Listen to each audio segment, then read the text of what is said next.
Welcome to FurCast, episode 321. I hate you, Pharaoh. Let's get the night started. I am your guest host. I don't even know what I am anymore. CJ. Guest host. Guest host? Guest host? Guest host. Okay. You're guest host squared? Yeah. Formerly known as host. Formerly known as guest host. CJ. Their guest now, formerly known as host. The artist formerly known as Pink. Your formerly known guest host tonight, CJ. Welcome back. It's been a while. It has been a while. Yeah. It's been a little bit. So, I'm your host, Paradox the Red Wolf. I'm a blue fox named Pharaoh. And I'm a guest, Sophos. Hey, thank you for joining us, Sophos. Thank you for having me. You write, like, a bunch of the software we use. Well, a lot of the scripts and things that make things happen, you write, so thank you for that. It's good to make stuff work on the back end. Yeah, it's good. That wasn't supposed to be lewd. So, That sounded pretty lewd. That did sound pretty lewd. So let's see. We weren't here last week because we were at Kerfluffle, which was awesome. You could have said back end maintenance, and that would have worked well too. Yes, that would have been better. Thank you. You do the back end maintenance. Yeah. Wow. The thoughts that just went through my head. Anyways. Shave or don't shave. It's all about the crack. So Nico's not here because he's in Ohio. Bowser's in charge of Nintendo, so that's great. Dad. And trying to think what else. Well, he's raising a son now, so I mean, it's obviously that he's going to take in charge. Yeah. What has Mario raised? Anything? No. No. He's raised a couple flags. Yeah, I was going to say he's... Probably incest with Luigi. It's one of those situations where it's similar to like the devil, where like the devil has done probably more things, good things than. It's similar thing with Bowser, I think. But anyway, speaking of religious bullshit, before we jump into the roundup and then our news segment, Sophos and I went to a cafe down the street. It was a Tim Hortons location, and we were just It's not a cafe. It's Tim Hortons. It's Tim, actually. Right now it's Tim. Actually a cafe and bakery. Excuse me. Anyway, we were at Tim Hortons drinking our coffee. Coffee is more of a cafe. I would agree with that, actually. Did you get a chicken hoagie if you went there? No, I didn't, but the hoagies are very good. They're really good. The double cheesesteak. Yeah. The chipotle cheesesteak. Oh, pretty good. So good. Anyway, some guy is walking up to everybody in the restaurant, including the workers, and saying, "You have yourself a nice day," and handing them this pamphlet, which you have a copy of. Or, well, there it is right there, yeah. That looks like a gigantic penis, by the way. And let me see it. That's like an oversized foot. It's this thing that says, "Don't stub your toe. It could be the last," bold font, "thing you ever do." And so we're like, okay. So the guy walks away and we start flipping through it and we're like, oh no. I'll just hand this back to you. It's got all your notes in it. That doesn't look like a giant So wait, dick. did you even try to look up the article of this so-called report that they've done? Because I want to try to find the article that they were referencing. I had not tried to do that. I did some research into the organization that publishes them, though, and it's about as bad as you'd expect. Yeah. There's like, there's some stuff in there that they just, I don't know how they abstract all of it, but, and I have to wonder, like, who gets handed these religious pamphlet things and suddenly, like, changes everything? Like, who's the guy? Keep in mind, right, this thing is actually reasonably well made, and we'll talk about it. We have a bunch of random points in it that we'll point out to you guys. So they were wrong. They took an article that was almost right and then changed it for that, just to point this out. Because woman dies of blood poisoning after stubbed toe sets off bacteria time bomb because she left the infected toe and it literally caused blood poisoning. Didn't cause a clot. She was fucking stupid. Let an infected part of her body just go on being infected, poison the rest of her blood, and then she died. Well, you know, Jesus works miracles. That's how you get healed. Well, she probably blessed that toe, and you know what happened? Jesus fucking killed her. The thing is, like, this thing is so well made, and there's obviously, like, probably hundreds of these published. It has a real ID number on it. A real ISBN. So... Which, if you Google, results in a lot of people's Goodreads accounts saying that this was a good book. What I don't understand is, where do they get the statistics? But they probably don't. But where do they get the statistics to back up the massive amount of expenditure to hand these out at, like, churches or whatever, so that some person can get handed it, and suddenly it's going to be like, wow, I've never heard of religion before. This changes everything. And credit where credit's due. It's a reasonably well-made pamphlet. I mean, for a pamphlet that they had to produce a lot of and hand out, it's not awful. But typographically speaking, they weren't quite on point. They fully justified the text, and it's it's inconsistently done. Nobody bothered to check over it and make sure that it looked good after setting justified in Word or whatever. And the margins on the pages make sense for a book that's bound with like an actual spine, not just stapled in the middle. So Yeah. There's a bunch of really funny sections in there though, but I love the part about how many sins you've made, like you've committed. It's great. Like, where do they come up with these numbers? oh yeah, unlike the rest of the facts in this book, which they cite from the Bible, there's just a table on one page that lists your present age, your total number of years sinning, and your total number of sins. So if you're if you're 20 years old, you spent a total of 5 years sinning, and the amount of sins you've committed have been 5,475 sins. God damn. Excuse me, That's a what's few the a day. margin of error on these numbers? It's not enough. And I love that So- there's no reference for that. If you're 50, you spent about 35 years sinning, and you've committed 38,325 sins. Oh, good to know. Just so you know. Yeah. Fifth one Is just there any way, recently. can I be like top score? Is there any way to like, Is there a high score? is there a high score that I can go for? Just think about who'd be on that list. Do either of you have the page pulled up where it's like, have you ever thought about sex? I have the "Are you a fornicator?" Are you a fornicator? Yeah, that one. There's a whole list of like, if you're this, you can still go to Jesus. Are you a fornicator? Flee to the Savior. Are you a pornographer? Then run to Jesus. Wait, what is a pornographer? I don't know. I Someone guess, who is makes that, pornography? Yeah, I guess. So like a sex worker? Or is it someone that's working for the porn industry, or is it like the person that's Well, I filming? don't know. I was so gonna if say- freeze frame is just filming a porno. Is he a pornographer? Even though he's just the camera guy.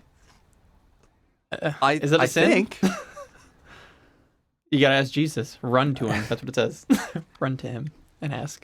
Like, if I'm just filming Jesus, it, I got a question for he'd be you. like, "Well, was it good?" Now, if I film gay porn, does that make me gay? He'd be like, "Yeah." But I love is Did you get a everything- boner? No. The rest of that No. page kills good. me though, by the way. The rest of that page is so bad. Oh, like the bottom part of it. No, just all of it. The whole thing is fucked. Yeah. What was the story that they used? Was it a woman stubbing her toe and then the next day she died? A woman That's in the not on this Midwest one. recently stubbed her toe so hard it caused a blood clot that released to her brain and killed her. Admittedly, death from toe stubbing doesn't happen every day, but it should serve as a reminder that life is fleeting and any of us could die at any moment. So practice absurdism. But the bit that you mentioned earlier, Paradox, how many sexual thoughts have you had that you would prefer your mother didn't know about? How many times have you stared at pornography? God has recorded every sinful sexual thought you've ever had. God knows a lot. I'm into a lot of fucking crazy shit. Wow, I hope God has some backup drives. Jesus Christ. That's a lot of Exactly. stuff. Get it? Yeah.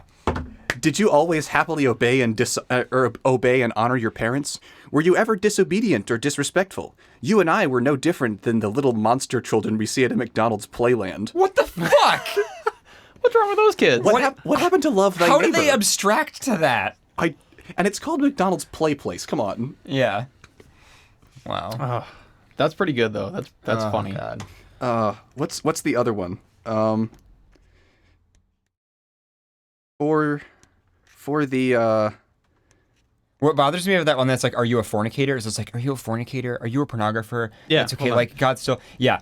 Read the rest of what's on that I was gonna page say, it keeps- because it's it fucked. Keeps going. for the Okay. vor and macro fetishists in the audience, will you heed this warning? Will Jesus crush you, or you'll be hidden in him and escape that dreadful day? See, I can't find any stories of someone dying. Like, there's been stories of blood clots, but it's not been the blood clot that's been killing the people. I found all these toe injuries, and it's where people just let the toe turn purple, and they're like, oh, you know, my toe's always kind of been a little purple. Like, and not seeking medical attention for like a week. And then they die. We've read things about body parts turning purple. But he sought medical attention Yeah, he did. immediately. That still haunts my fucking Okay, so brain. read what's the rest is Sorry. on that page. It's I okay. don't want to get sidetracked. It's so bad. Okay, so I stopped at pornography. So, are you a criminal? Let the Savior cleanse you. Are you a drunkard? Fall at the feet of your Redeemer. Which I'm saying, if you're drunk, you're probably gonna fall over anyways. Are you a sexual predator? Jesus died for you. Are you a pedophile? He will make you white as snow. Hey, before you go on, they use that phrase all over this pamphlet. White And, as like, snow. White as snow. That That seems a little bit racist. Yeah, just a tiny bit. Just a tiny bit. The last one. Are you a woman who aborted your baby? God will grant you mercy. Oh, I like it. You know, it's just like, if you ever looked at porn, Wait. The worse you are, the more glory he receives for saving a filthy person like you. Come to him, dirty person. He will make you clean. Do not wait to make yourself clean. You can't. Jesus can bathe me. Yo, I want to bathe with Jesus. Oh, bath. God. So that happened today. That's a good random thing to happen. That is a good random thing to happen. Well, maybe not. I don't know. Yeah, you never know. Anyway. We're all gonna go to hell anyway. So Yeah, pretty much. Well, they already lied in the pamphlet, so I mean, I find them discrediting. Shout out to my friend Nurok, who went to Hell, Michigan when it was frozen over, and tried to meet up with a furry to have sex so that they could yiff in hell while it was frozen over. I don't think they actually did though. But shout out to Nurok. He was saying that in our chat room last night. Oh my God. All right, let's move on to the roundup. The roundup is huge tonight. The roundup is the segment where we throw a bunch of fucking links at you for you to check out on your own after the show when you have time. Basically, this is stuff that we're not going to delve entirely into, but we just want you guys to know about. The first thing in the roundup is a trailer for Wolfgang Doe, the teaser trailer.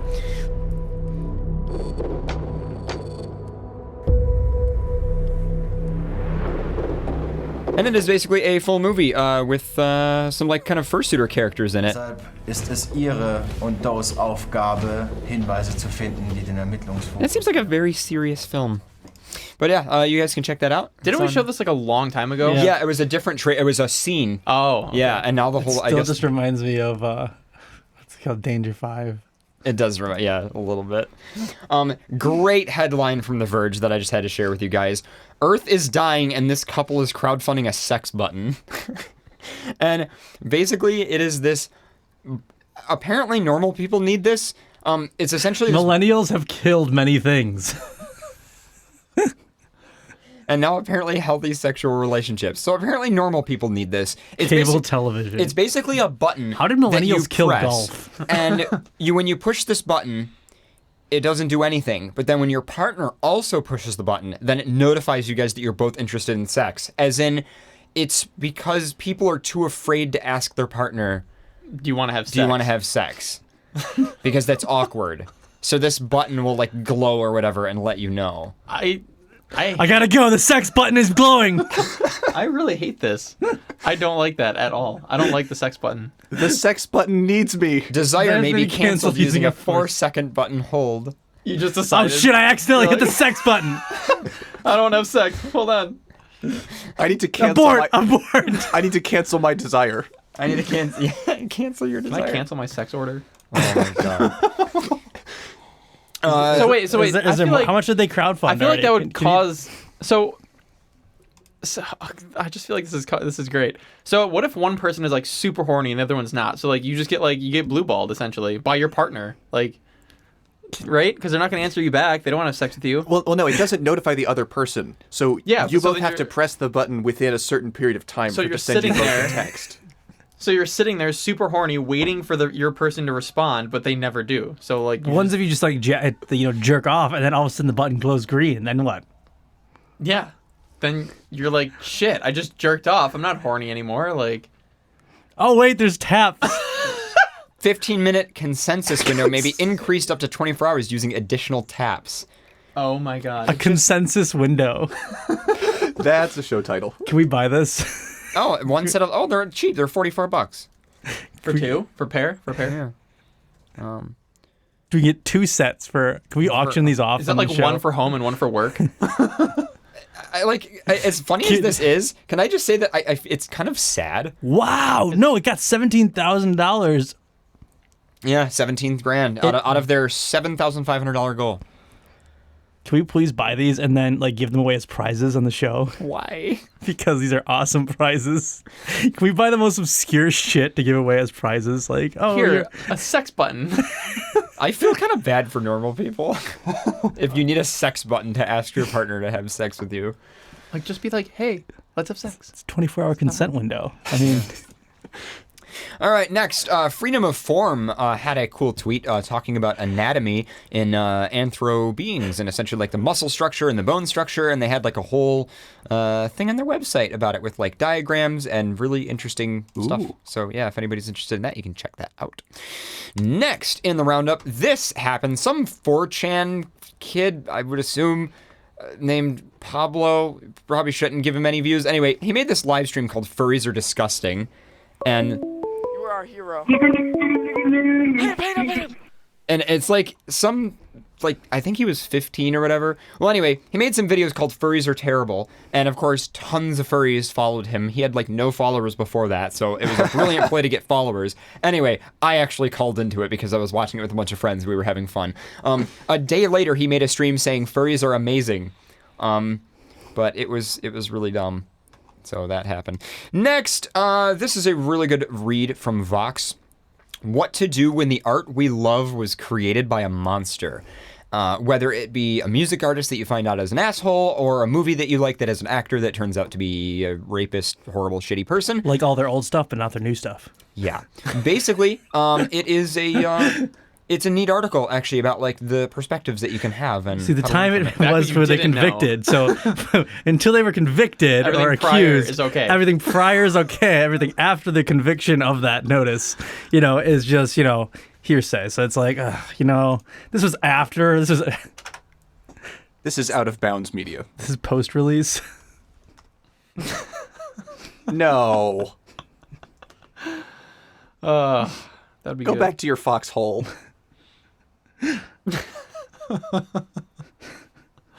So there's a website called shopfursuit.com, and it's down right now. And if we translate the page, it says, "Sorry, the site has been stopped by an administrator. Please contact the administrator for details." Yeah, because it's a furries, actually. Which is unfortunate, but thank you, archive.org. What? It got shut down pretty quick. Yeah. After furries got a hold of it. Well, so it also had a lot of SQL injections. Oh, jeez. So they Yeah. might have gotten hacked. It Either was way, riddled with holes. archive.org, thank you very much, has a copy. And it is this website that sells knockoff fursuits that are really terrifying. And Pharaoh is on there. Of course, I couldn't find a link to that one, though. Thank God. You should have searched Fox. No, I can't. This is just an archive of their site. It's just this page, unfortunately. And the Wayback Machine doesn't have the specific page that had your fursuit on it. Thank Yeah. God. So Probably in the just, chat. we should just throw in there real quick that the picture of Pharaoh that is on there is a picture that I took at Anthrocon when he first got. It was like the first good photo of your fursuit that I took, and they used it. So fucking upset. I didn't even get any royalties or anything. No credit to the I photographer. wanted to buy a knockoff Pharaoh. I don't know who would want to. It'd be great though, is if we all just bought knockoff suits of ourselves and just went to a con. There was a really funny tweet that I liked because Someone bought a knockoff fursuit of of themselves. themselves. Somebody of themselves, that's awesome. Wasn't it a lion suitor? I think so. Yeah, I think so. Somebody made a tweet when that website was like live, and they're like, "Who else is upset that their fursuit didn't get knocked off?"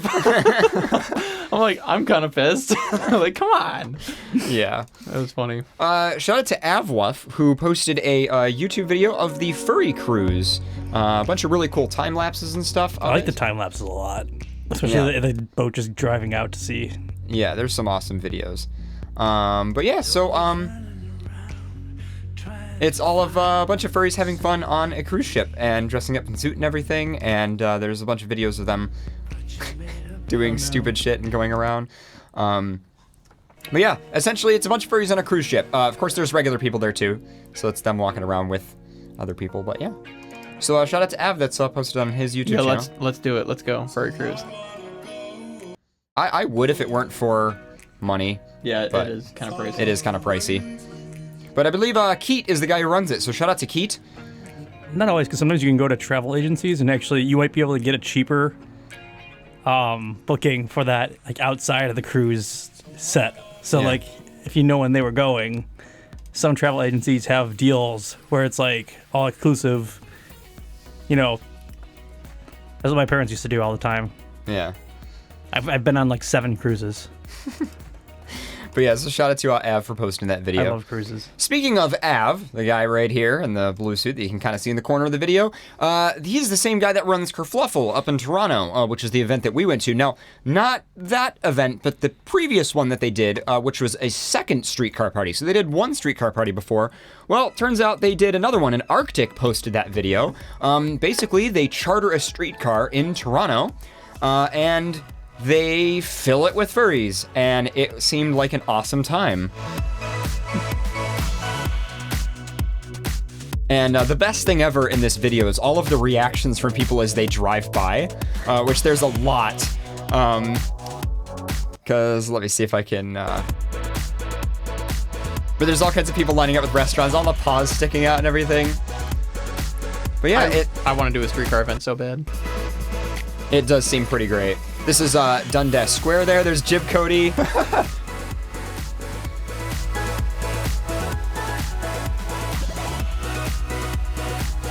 But yeah, I'll just like try to fix that because it's lagging a little bit. Sorry.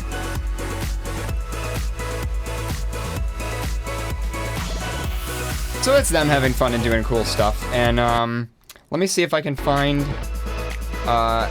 here we go, near the end, a picture of everybody there.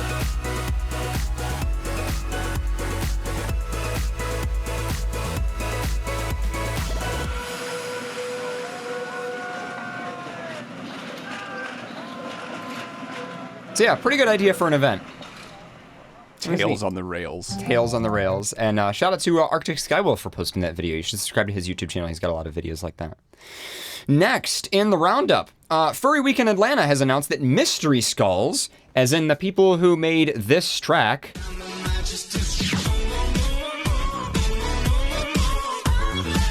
which is a great track, by the way, and has a great music video, they are going to be guest of honor at FWA. Which is just the most random thing in the world. Not gonna lie, when that got announced, I wasn't planning FWA, and now I'm just kind of like, it'd be kind of cool. Like, I don't know. Mystery Skulls I like Mystery Skulls. Yeah, Mystery Skulls is good. Who's the one that... DJ Khaled is the one? What? With the video that we always play? It reminds us of Meek. I don't know what you're talking about. Yeah, you're... The video that you always play about the backyard party. Oh, Dylan Francis. Dylan Francis. Yeah. Thank you. Dylan Francis. So, shout out to People's Daily China on Twitter. They have an official Twitter account. It's PDC or PD China. They posted a video saying, "Brr, tourists wearing funny animal hats to withstand cold." And people went nuts over this tweet because it was like, People's Daily, Wait a sec. those are furries, and They're not wearing hats to stay warm. Should we tell them? Don't you dare. It's not even, I love this though. There's just tons of people that are like, oh no, you guys don't even know. But yeah, it was an article from that. The innocents. The innocents. No one tell them. All the people in the comments and everything. So yeah, that got 10,000 likes and 4,000 retweets in there. When was that, like a convention that was going on or something? I don't know. I don't know where the picture came from. I never tracked that down. But some person from the media took it, and it's like, definitely a furry. I just realized the one in the middle has a leash, and the one on the right is holding it. Yep. Oh wow, I didn't see that. Yeah.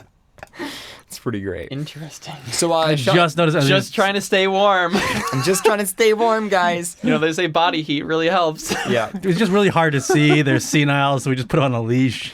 So shout out to People's Daily for your innocence there. That's really cute. Tinder. There's a Tinder for cows. I wish that Bull was on for this because it's pretty funny. There's an app called Can we just Tutter. add? It's called Tutter. Oh. Can we add a picture of the bull? But it is an app basically for farmers to use to find livestock to mate. Can you them. please download it and just add a picture of the bull? He's looking to breed.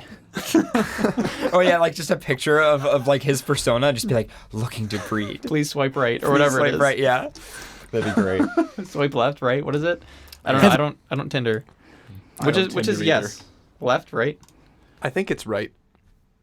right for many moos. Right for many moose. moose. For movies. Shout out to Kurt's. Moo or nay. Wait, what? Moo or nay? Moo or nay? Moo. Nay. Nirok in chat says, "Does the sex button work for cows too?" Hoof it. It'd be utterly disappointing if it didn't. I don't know. No. That was really bad. Yeah. That was really bad. That's the whole point. Oh my god. Shout out to Kurzgesagt for posting good stuff. So you guys know I've shouted out Kurzgesagt multiple times. Their YouTube channel is great. Their YouTube channel is also known as In a Nutshell. They posted a video on loneliness. Eliminate or ignore a feeling until it goes away magically. And it's pretty good. Human experience. Let me see if I can... You can't eliminate. Start that over at the beginning. Body feels lonely from time to time. When we have no one to sit next to at lunch. When we move to a new city. Or when nobody has time for us at the weekend. But over the last few decades, this occasional feeling has become chronic for millions. In the UK, 60% of 18 to 34-year-olds say they often feel lonely. So this is a really interesting video explaining like what loneliness is, why it happens, how to solve it, the brain chemistry behind it. Really cool stuff. If you have not subscribed to Kurzgesagt In a Nutshell on YouTube, highly recommended. Their videos are awesome. And very well done. Next, apologies. Formal apologies from all of us here at FurCast. We are tremendously sorry. It's a Daily Mail article. We are about to show you a Daily Mail article. I'm so sorry. Okay, now I will show you the Daily Mail article. We're not hurting anyone. Woman 26 who dresses a cartoon animal for fun reveals she has received death threats from people who think her furry hobby is really a sexual fetish. We can sentence good. Yeah. Well, anyway, it's this girl who dresses up. She's got She's a Dutch angel dragon. She has no asshole. Yeah, she's a Dutchie. She converts 100% of everything she eats into energy. But anyway, Yeah, they have no orifices. by the way, she's from where is it? Rochester. Rochester, New York, which is an hour away from here. Mm-hmm. So we should like interview her, Call or her. something. Get her to call in. Or get her to call in or something. Like, So- hey, just so you know. I don't know why there's this huge white space. It was probably an ad and it's being blocked or something. I don't know. But anyway, it's a cute suit though. I like it. You know, doesn't that kind of amaze you though? Like she's so close, but like never even heard of her at Yep. all.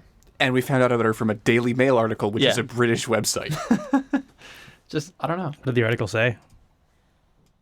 What do you mean? What did it say? That It's she just a gets- bunch of shit. She gets death threats. Yeah, she gets death threats and then it talks a little bit about what She's like, what she's furry like, is yeah, I and wear my everything. suit to like work and stuff. I'm like, okay. Yeah. Shout out to WAMU, which is a NPR member station. They did an interview with Sonic Fox recently. Ooh.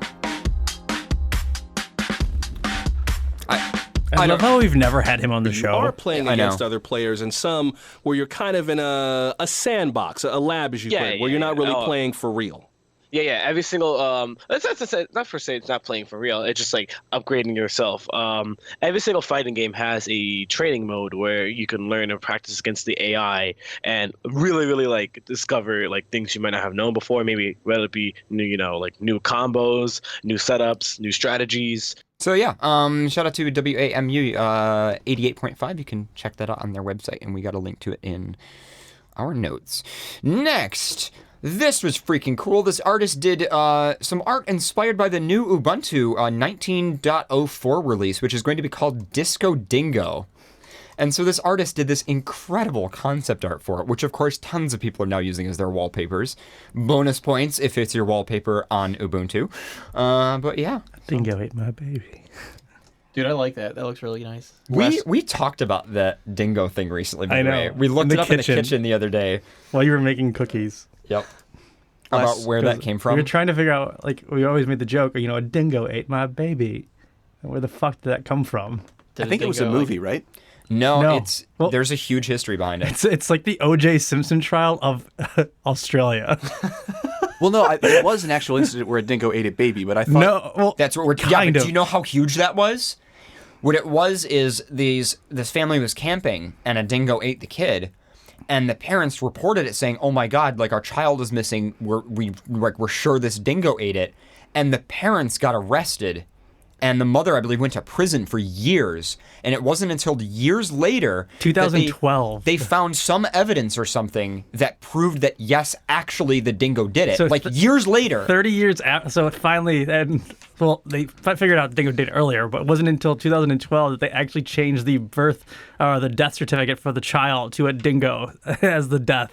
Yeah, They thought that the parents had murdered it. It was originally a homicide. So it was this huge court trial, and the parents got death threats because people thought they had murdered their kid. They thought it was all a lie. Damn. And nobody believed it because dingoes are really relatively peaceful animals. If you're an adult. But if you're a baby, and dogs have done this too, where if it's just a little infant, the dog just thinks it's a toy or whatever, will just pick it up and carry it away. And so this dingo just picked up this kid and just went away with it. Ate it. Yeah. Food. So, wow. It's pretty tragic, and there's a huge history behind it, but it is the O.J. Simpson trial of Australia. Wow. On that level of, how big it was when it happened. Jeez. And then it only became popular because the U.S. saying a dingo ate a baby. And people in the U.S. didn't even know what a dingo was and didn't have any idea what the story was. So it became a meme because of the movie that was created to defend the parents in Australia, which was released. And then there was a woman screaming, "A dingo ate my baby!" The previous chairman of the FCC, Tom Wheeler, didn't know what a dingo was, even though he was one. Goddamn Americans. Only some people are going to get that joke. Anyway, speaking of podcasting, what? Go ahead. I was going to say, on a lighter note, last week on Wait, Don't Tell Me, one of the jokes was, or one of the Bluff the Listener questions was, maybe a baby ate your dingo.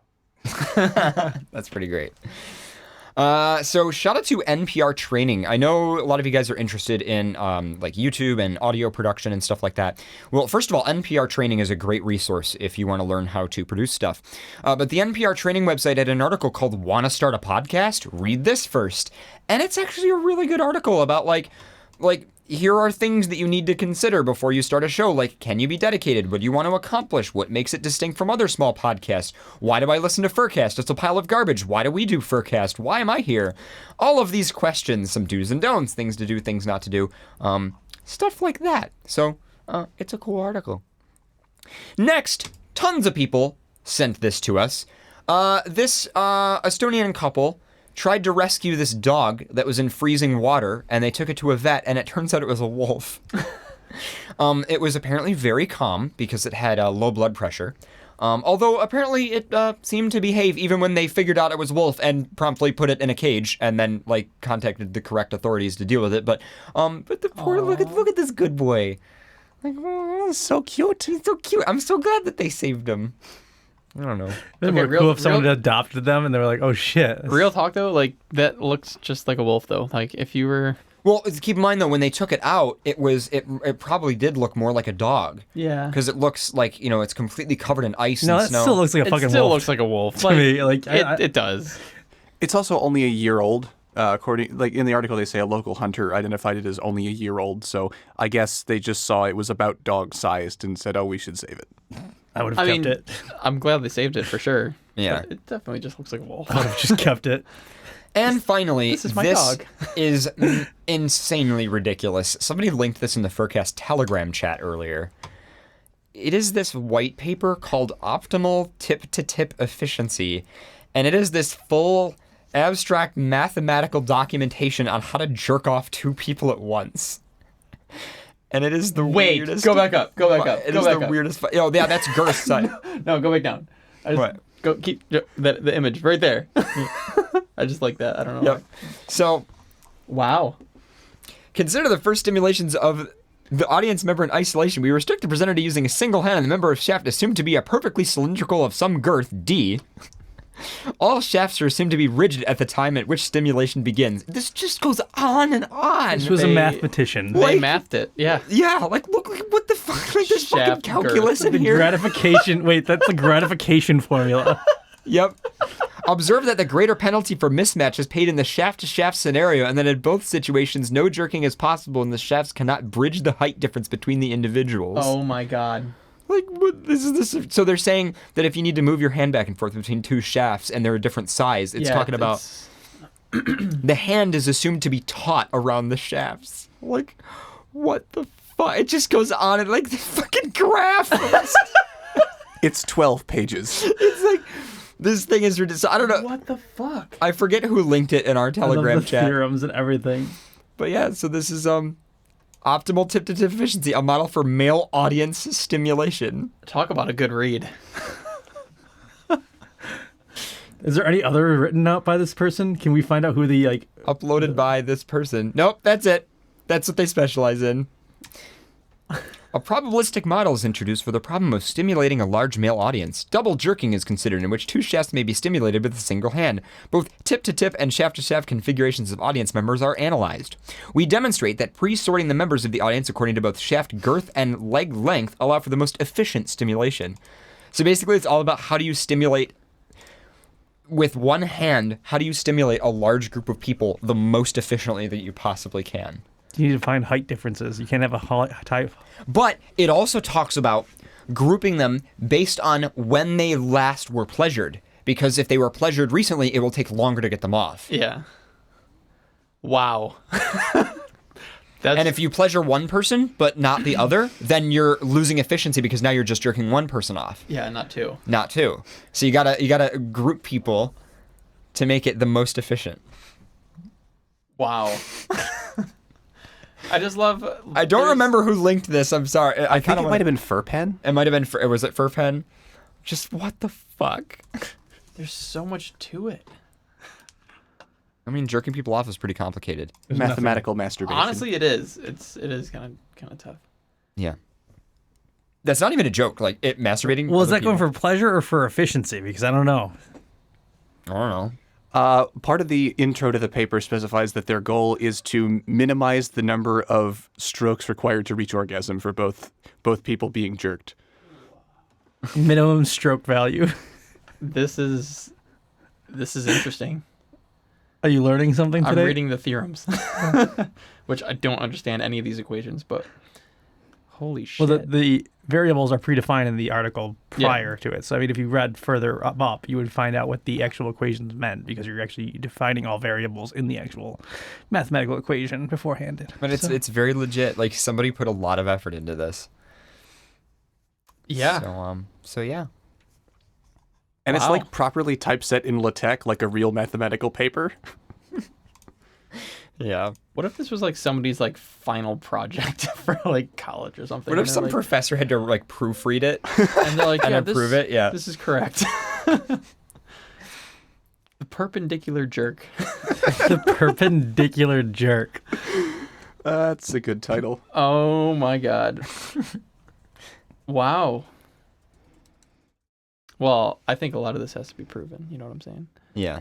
I think we should test it. Well, that's Yeah. why they're just theorems. Well, that's Fair. what peer review's for. You got to test the paper and make sure that it actually applies. I mean, Yeah. people have said that we should have a panel at a con. Whoa. Little did you know you were being enrolled in a scientific study. Woo. Shaft girth. I love how girth is a variable. Shaft girth, variable D. Wow. This is great. I'm so pleased. I'm so satisfied that somebody took so much time to put this together. It's awesome. Yep. All right.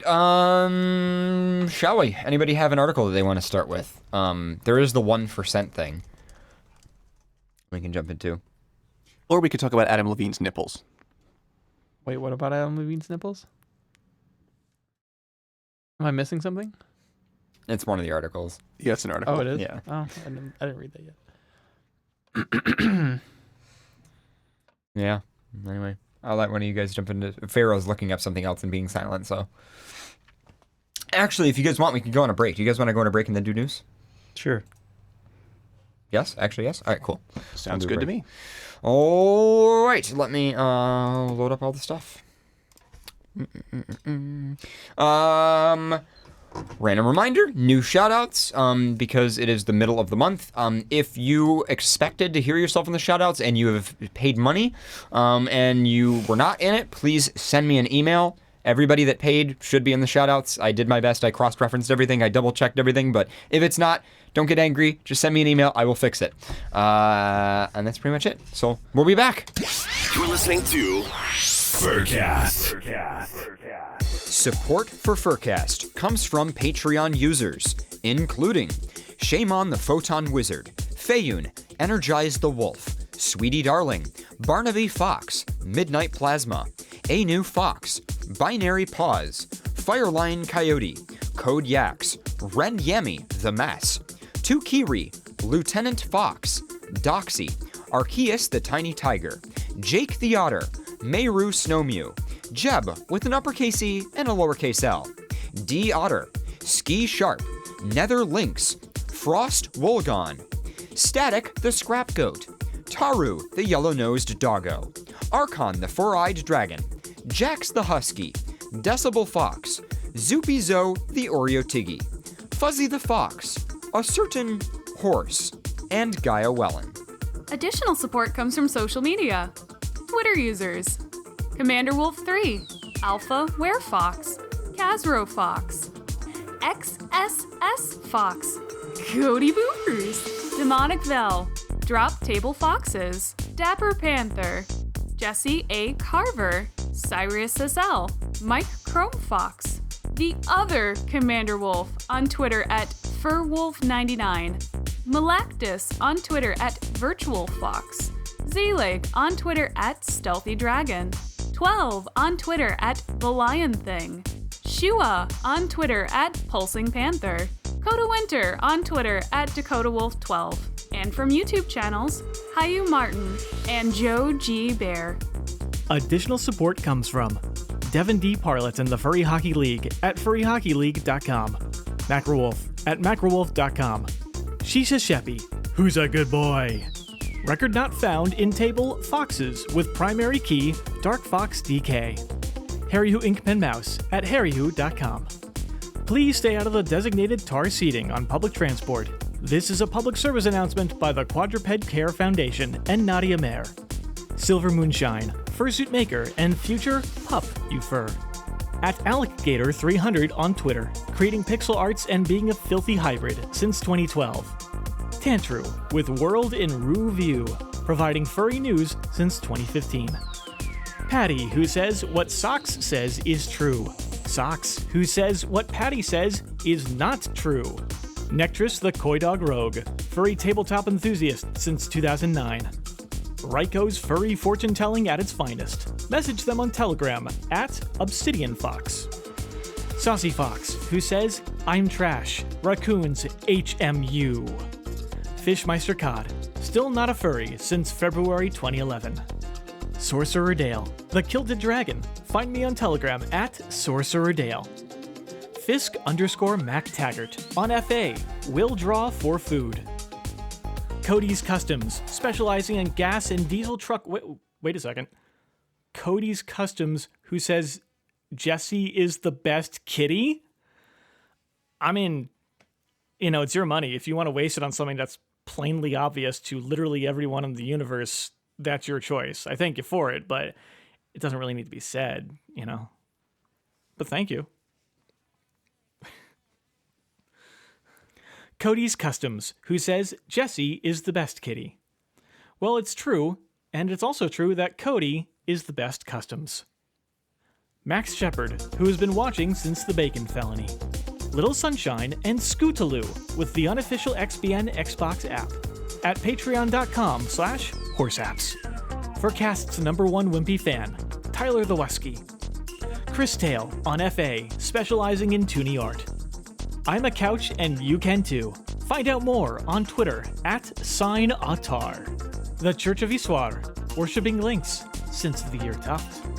X the Fox, the real blue fox. Deal with it. Super Dwarf with anthrolinks.net. Skycorp, creating transformative technologies for mature audiences at skycorp.global. Zoopy Zo, supporting Tim Tam Anonymous meetings. This Cookie, creating procedural beat maps for VR rhythm games. Kranos, who says circles are rubbish. Meds the Fox and Mississippi Anthropomorphics, Like our Facebook page at facebook.com/msanthro. Tekwin, TC Fox, and Kaiwana of the Inn for Sec Den in Wellington, New Zealand. Sylvan Scott, Grey Muzzle, Sorta Rider, and Tabletop Gamer, located on Twitter as @Sylvan_Scott, and on Fur Affinity as Sylvan, with size-related stories and other speculative fiction. Shadowclaw Studios, check out our Facebook page for links to our gaming streams. The Feline Support Alliance, Mao for All, and All for Mao. Chacket Airlines, we still and always will land on our feet. Except last week, I had an incident, I lodged a complaint, there was an issue, get back to me. Silvergatoman at patreon.com/silvergatoman. Cheetah Paws, for a daily dose of bulgy arts, support him at patreon.com/cheetahpaws. And a very special thanks to Blaze Fusky. Support for FurCast comes from Patreon, PayPal, and from listeners like you. To become a patron and learn more about supporting FurCast, visit furcast.fm/donate. This is XPN.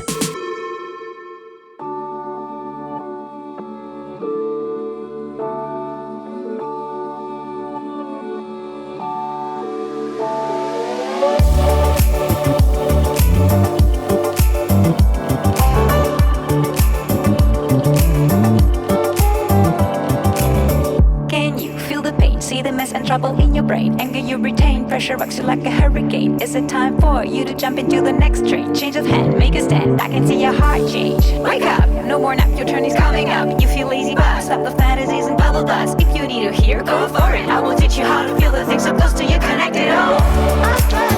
Every day is a miracle. Connect back with the people and all the people you miss. Don't think you're invisible. Connect back with the people and all the people you miss.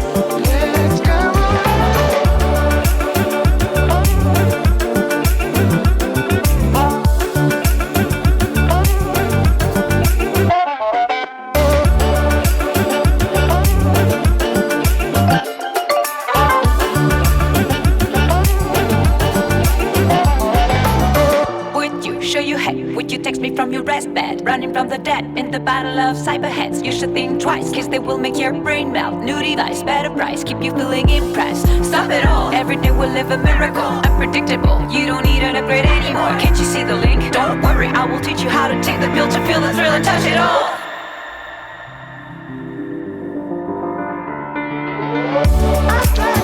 Every day is a miracle. Connect back with the people and all the people you miss.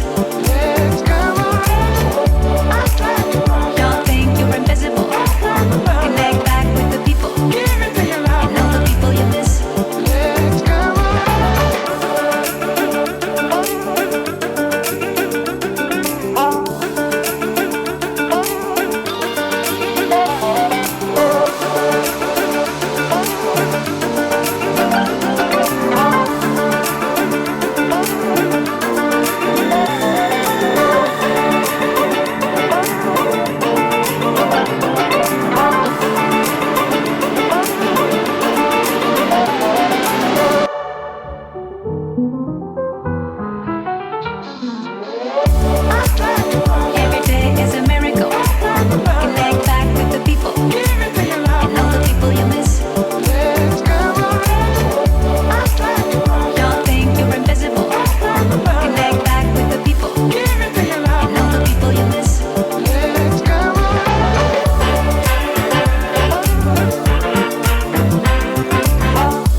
This would be the day I up and fade away, but I don't know to which place I'll go.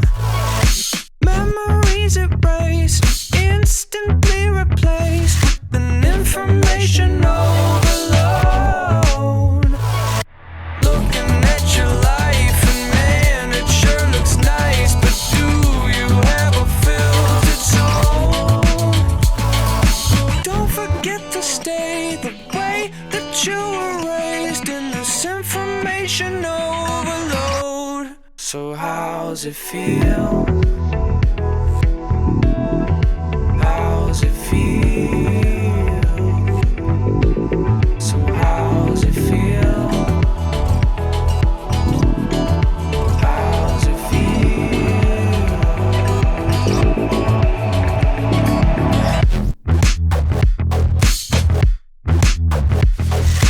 You can catch a vibe that makes you feel alive, or a vision that you can't see. When you open wide and take it all inside, it controls you every time you speak. Shut up. Everything is great, no drama and no hate. You fake it so we never know. Don't forget your name, you'll lose it if you play in the information overload. So how's it feel? How's it feel? So how's it feel? How's it feel?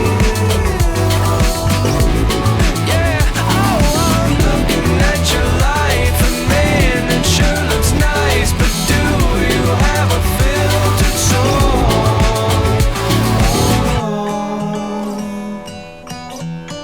I guess we'll never know in this overload.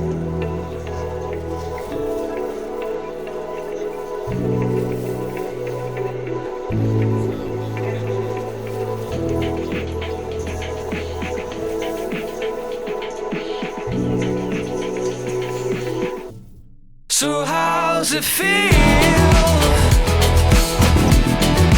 How's it feel?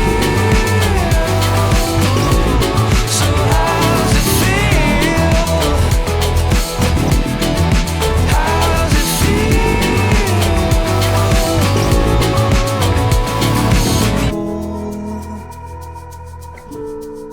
How's it feel? So how's it feel?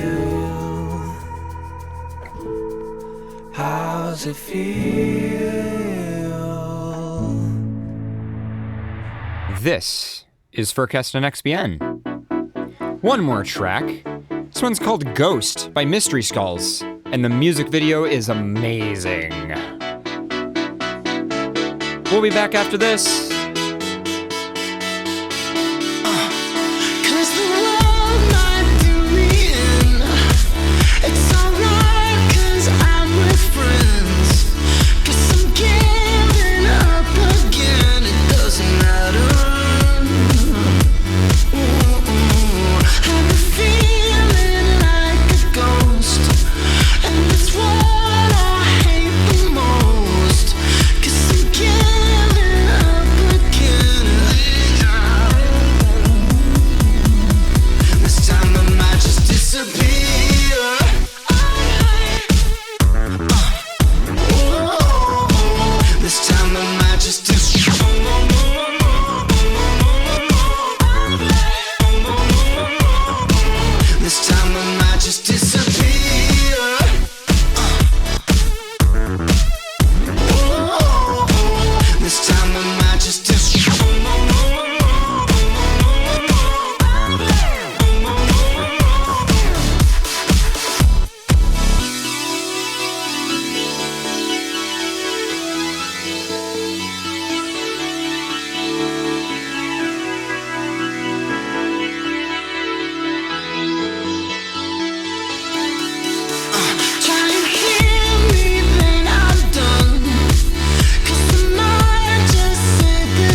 just disappear.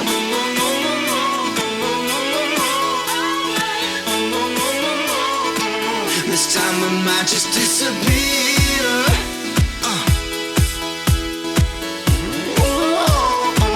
This time I might just disappear.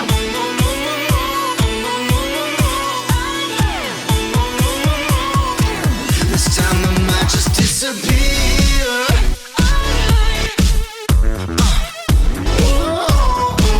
This time I might just disappear.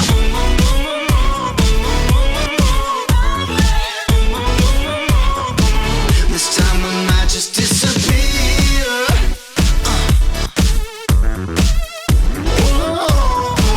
This time I might just disappear.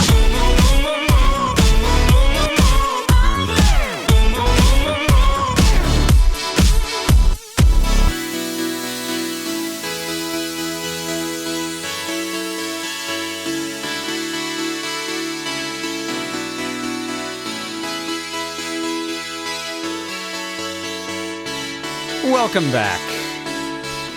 That was Ghost by Mystery Skulls off the album Forever.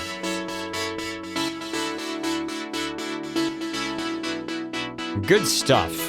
The music video especially, which was originally just made by some guy who was like a fan of them, and all of the music videos tell a story in succession from all the tracks on the album. And I guess the music group actually hired the guy that did the videos, and there's all kinds of cute characters, and there's a cute little dog, and it's good. Anyway, you guys are listening to FurCast and XBN. Those mics are on now, except Pharaoh's mic, because I don't know where he is. He disappeared. He did disappear. He's a ghost. So we have an article, and it is ridiculous. Let me pull it up. I just want to read the exact headline. Yes. It is The 1% Inside the Lives of the World's Richest Furries. So a whole bunch of you guys sent this to us. It is the most badly researched article I have read in a long time. It's really bad. Hidden behind animal masks are surgeons, traders, and some of society's highest earners, apparently. So anyway, I'll grab news music and we can... Should I play the news jingle? I can... There we go, news jingle. Hooray.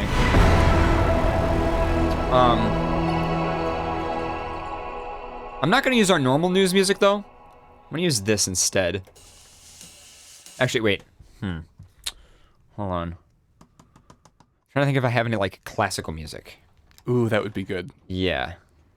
I've got this. That's really old sounding, though. We'll do this one first. For now. I'll let you read it. And then I'll work on finding other music. Max is a 23-year-old software developer who grew up in Ohio but now lives in San Francisco. He works for one of the larger tech companies in the area, although he won't specify which, and says many of his friends work for well-known tech giants. Max, a pseudonym, didn't disclose his salary, but the averages for companies of this size are well into six figures. Oh, for the article? Thanks. There's a lot of polyfill in it. You can take some out. Yeah, it doesn't quite fit over my headphones. You can make it fit. Yeah, there you go. That's what foxes do.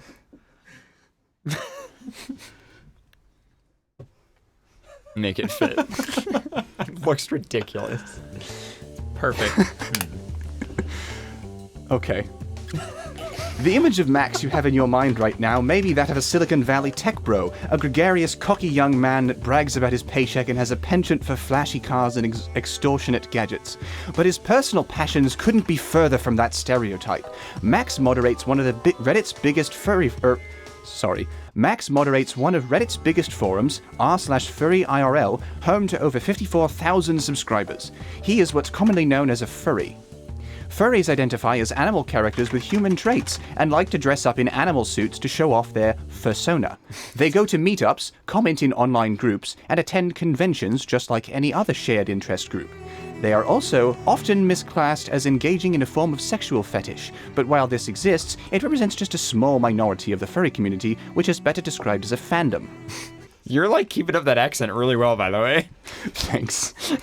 It's like, but yeah, there's Oh, that's O Fortuna. I was just searching through classic. That'd be funny. Furries were one of the first bizarre internet fandoms to hit the mainstream and are often associated with negative connotations. I wish we could have monocles, if we could all put on monocles. I think this top hat is enough. Can I break my glasses in half and just like... One sunglass? One side. One sunglass. They're no longer sunglasses, they're sunglass. I'll take one sunglass. Let me put on my sunglass. Can you just hand me my sunglass? Can we make those now? Can that be a thing? No, that's terrible. And like it just goes. Continue. It Just goes like ignore this, him. and it just like droops down the side of the nose, like a teardrop, so it stays connected on your face, latched onto your nose, like even like almost like into the nose. Talking about like the nose piece? Yeah. It would have to. Yes, Or else it would exactly. just fall over. Exactly. So you have the nose piece that comes down the nose and like has like its own little like into your nostril. This sounds incredibly uncomfortable. It does. It doesn't sound good. Like one of like the nose plugs. Oh, no, I hate those. Okay, let's just keep reading. Let's continue. Furries were one of the first bizarre internet fandoms to hit the mainstream and are often associated with negative connotations of the mom's basement dweller and internet weirdo variety. Their abnormality, their ubiquity, the fandom stretches from Mexico to Eastern Europe and beyond, and, most of all, their visibility has made furries an easy target for mainstream publications to mock the unusual communities growing online. But the thing is, most furries don't fit those basement-dwelling stereotypes. While mainstream media still uses them as a punchline, the socially awkward, unsuccessful internet loser furries are having the last laugh. Because furries are not society's social pariahs, furries are, in fact, some of society's highest earners. Okay, so now we're gonna get into their like evidence for this, I guess. That there are rich furries. Which is tenuous at best. Yeah. Of the furries I've met, just about every single one was either gainfully employed or still in school and working toward their future careers, Max tells me. I have plenty of friends who work at places like Facebook, Discord, Google. Max isn't unusual in his mix of personal and professional interests. He tells me that most of his furry friends also worked toward making big money in tech. If you use anything to do with technology or the internet, chances are a furry worked on it at some point. Not wrong. Yeah, not wrong. Furries do make the internet go. Pretty much. Daniel, another pseudonym, is not a furry himself, but has long been involved with the online furry community. He tells me that he gamed with several furry friends for more than 10 years. Several of them were software developers just like Max. One couple I know, in particular, makes a lot of money, Daniel says. One half makes enough money from software development that his husband doesn't have to work. What? So what? Like, so what? I don't get it. One couple. Oh, did you know that there are people who make money? Well, one person doesn't have to work. One person can stay at home. This changes my opinion. We haven't seen this since the 1950s. Miraculous. A stay-at-home husband. Now a natural... The world is changing. A national discovery. Yes, Mr. Thatcher, there are gay couples. When Daniel first learned Evolution, this, such a fine thing. When Daniel first learned this, it surprised him that people with intensely weird and niche interests could become highly paid professionals. What? Why? Wait. That upsets me. Look at our president. Case in point. Points. Damn. Not wrong though. Yeah. No.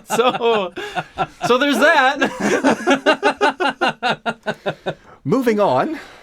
But in the community, this is entirely normal. Conversations about the day jobs that fund these surprisingly pricey outfits have been going on for years, with a typical exchange of the sort often found on Tumblr and Reddit regarding reading "Furries become surgeons? No, furries are surgeons."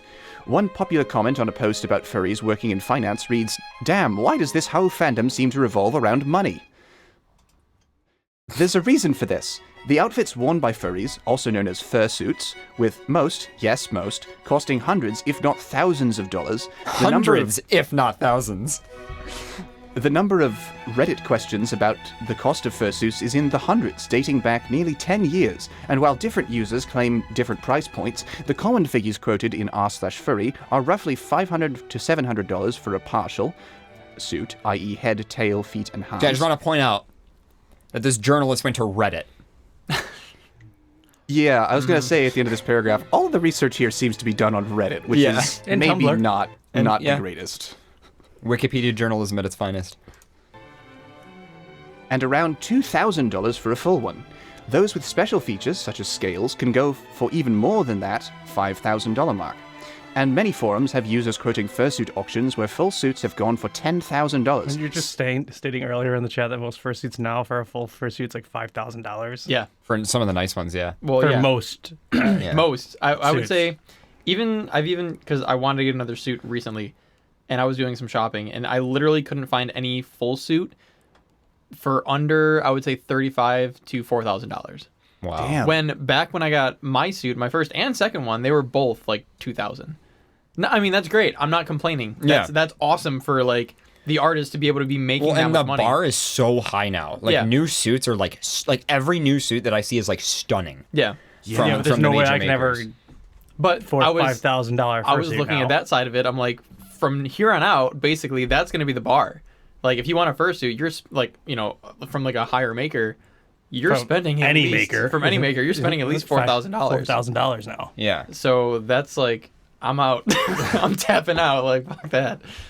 But no, Well, I mean that's great for them though. Well, good things that furries are rich. Exactly. I would say the range is 2K to 5K for a full fursuit, Max tells me. Just don't try to run a 5K in a full fursuit.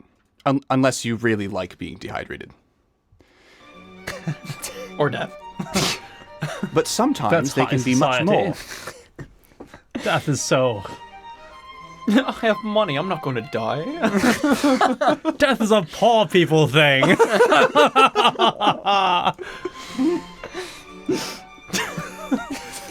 Put sunglass back on. Just the one sunglass. Put sunglass back on. I'm going to swap my sunglass to the other side. This eye is getting tired. No, you have to have a whole different pair of sunglasses. You'd have to have left and right sunglass. Which costs twice as much. So, like, a full pair of sunglasses would be like $100, but to buy a left and right sunglass would be $200. Mr. Smith, order me some new eyes. But sometimes they can be much more. Those furries who choose to have their own fursuits specifically made are only able to do so because they are in jobs where they are incredibly well paid. Furries spend so much on fursuits Or you that eat they are... ramen for years. I made ramen noodles for 5 years to afford my fursuit. Worth every... I took out a third mortgage on my apartment. Worth every grain of sodium. Worth the diabetes I've developed. Furries spend so much on fursuits that they are able to reliably fuel a whole industry. When New York Magazine's think piece publication Intelligencer wrote about the cost of fursuits in 2016, it noted that furries who pay these enormous prices keep the independent artists who make these costumes afloat through regular, fairly paid commissions. Furries' animal personas are so integral to their lives, it argued, that in addition to paying the several $1,000 cost to get a full or partial fursuit, they are willing to pay vast sums just to get piece of art made of their character. There is still at least one online community that treats artists with respect and pays fair prices for original work. We do kind of have a problem with that, although it's getting better. Yeah. Yeah. When it comes to commissioning original works of art, nobody can match the furries. Of course, furries don't have to wear fursuits, and in reality, most don't. Instead, express their interest in other ways, typically through art, clothes, or just socializing with friends, Max tells me. But even if fursuits don't represent the entirety of the community, Max does hope that the growing knowledge of furries' non-fursona lives might help upend that basement dweller stereotype. On top of just being hard workers, he tells me, they are genuinely nice people. I mean, I feel like I kind of get it, right? For like the average person, I feel like this article is probably a good read. Yeah. I guess mean, for people that are people that don't Uninitiated. know, for people that don't know and that just see furries as like it says, like, oh, you're like a basement dweller, like doesn't get out of the house, whatever. Whereas this is showing like, no, these are like fully employed people who spend a lot of money on their hobby. Well, we just don't leave the attic. I'm not We've gonna lie. upgraded. I said something similar to this to a coworker a couple months ago when they like brought up the whole furry thing. They're like, yeah, but like, aren't like a lot of people like super weird? I'm like, no. I'm like, dude, I know people that are like CEOs of companies. Yeah. And like, what do you mean? Like, what companies? I'm like, well, I'm not gonna fucking tell you. Like, that's. Yeah. But, I mean, so like to like an average person, maybe this is like a good read. But to us, we're just like, dude, you got your fucking information from Reddit. Like, yeah, Like, that's kind of come the on. set. I think. And Max. And Max. I feel, and that's why I feel bad because like in some ways like they're trying to say something really positive, but on the other hand, their research point is Reddit. Yeah. And like in the last paragraph, they said Max also said that non-furries do. Max also said that furries also do other things, and you didn't bother to investigate any of that. I mean, I don't know. I guess like the thing that it also depends on who you're trying to impress, right? Because some people are impressed by status and money. The thing that impressed my parents when I started telling them more about it was when I was like, yeah, I could literally fly to any European country and have a place to stay And know somebody. and know people and be able to like go to an event and everybody would know me that or not everybody, but like I would have a group of people who would know me, and that just kind of like blew their mind. They're like, holy shit. And I was like, yeah, that's kind of just how it is. Like you could just kind of go anywhere and be like, yo, who's in blank province or blank country and want to grab dinner, and people will, I don't know. It's kind of just good internet culture though. So the majority of my coworkers don't know about it, but since I travel a lot, I've said like, yeah, I have a friend here, yeah, I have a friend there, and like, they're one of wow, them, you have friends in a lot. yeah, one of them connected the dots. They're like, dude, how the fuck do you have friends like everywhere? I'm like, I'm like, cars, and they're like, oh, okay. I'm like, whoo, all right.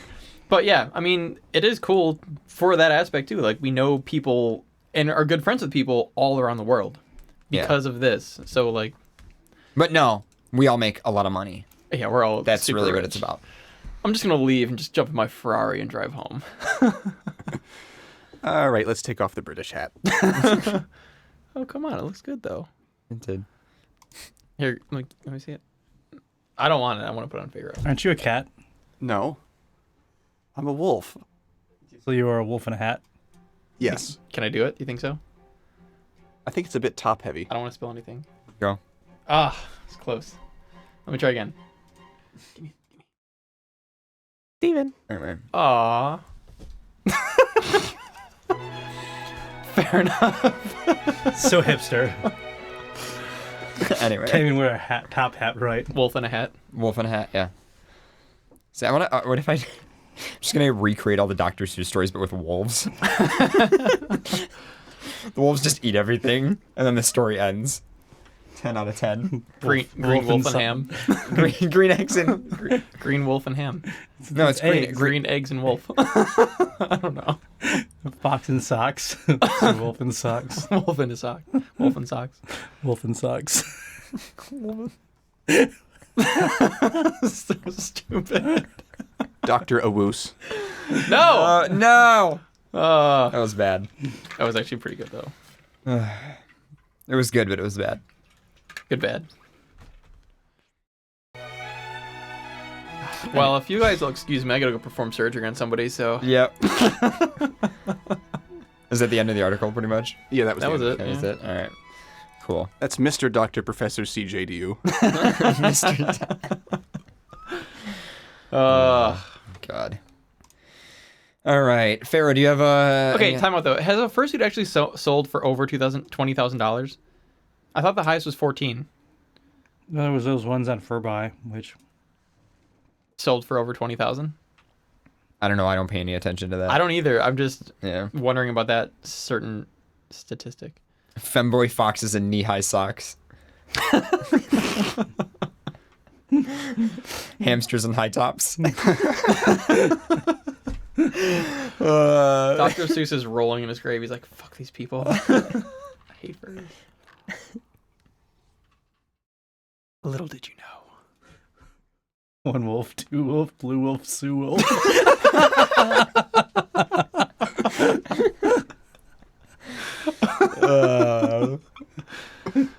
Oh no! What are other Dr. Seuss titles? Yeah, what are some Dr. Seuss titles? Search list of all Dr. Seuss titles. There you go. There's Hop on Pop. Hop on Wolf. Hop on Wolf. Oh, the places you'll go. Furry. Horton hatches a fox. The wolf in the hat comes back.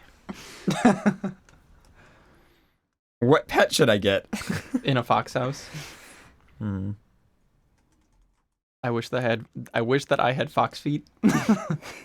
The fox in the hat. I comes do love back. fox and socks.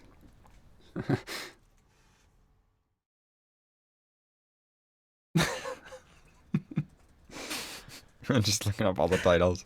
If I ran the zoo, this just can go so wrong. No, in many ways. I saw that one too, and I thought the same thing. I didn't even mention it. I love these modified titles that are also available online. It's the Cat in the Hat book, but then it says The Virtues of Autonomy, Efficiency, and Skepticism by Dr. Seuss. How the Fear of the Unknown Hinders the Development of Informed Opinions by Dr. Seuss. How the Fox Stole Christmas. Yeah. Oh my god. We're doing fox or wolf. I guess it doesn't really matter. You're only old once. You're only fox once. Do you only fox once? Yeah. Well, he was a fox once. You're Who only was? fox once.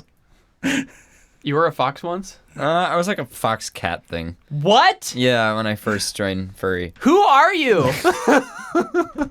I don't even know you anymore. Not that anymore. Clearly wasn't a he's husky. Paradox the fox cat thing. Paradox the fox cat thing. The red fox cat thing. Racist by Dr. Seuss. Why Hitler is Dangerous by Dr. Seuss.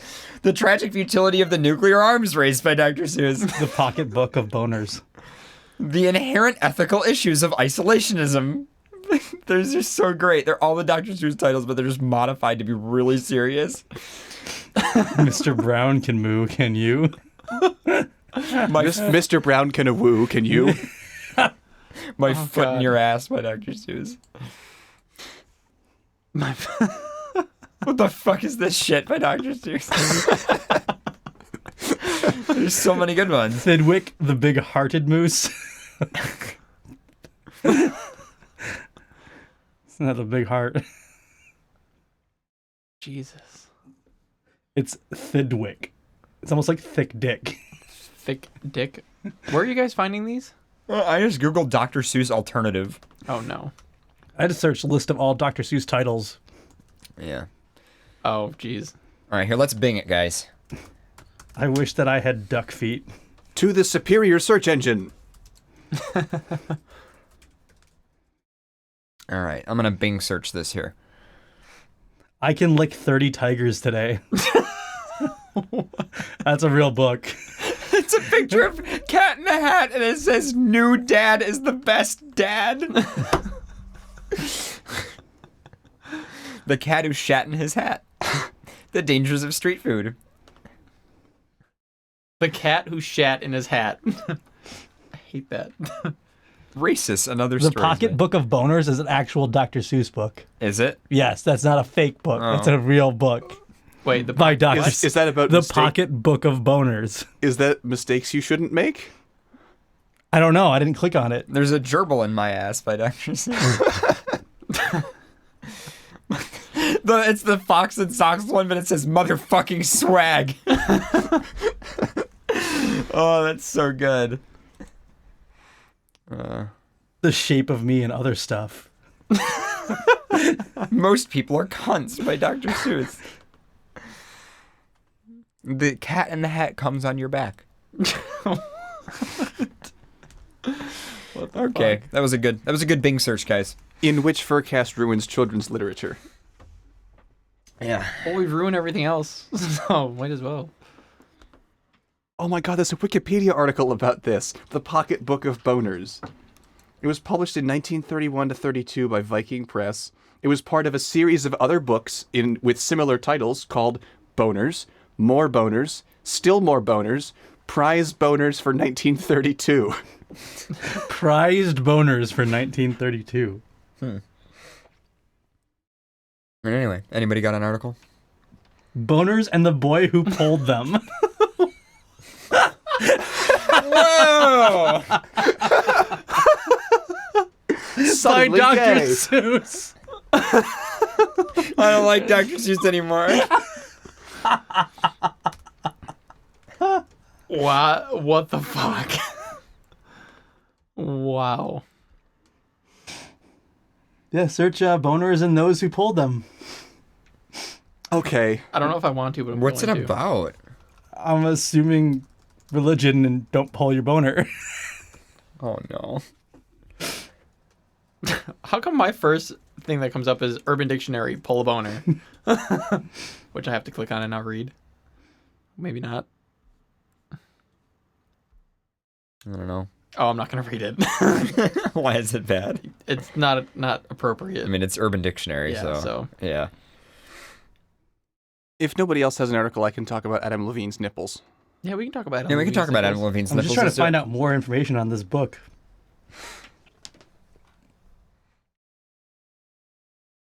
Which one, the boner one? Yeah, Pharaoh's like, trying to find more. Just even just one page of it. Like, what is it?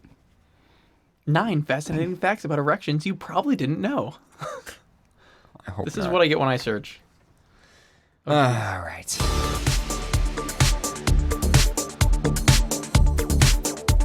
Don't read this book unless you can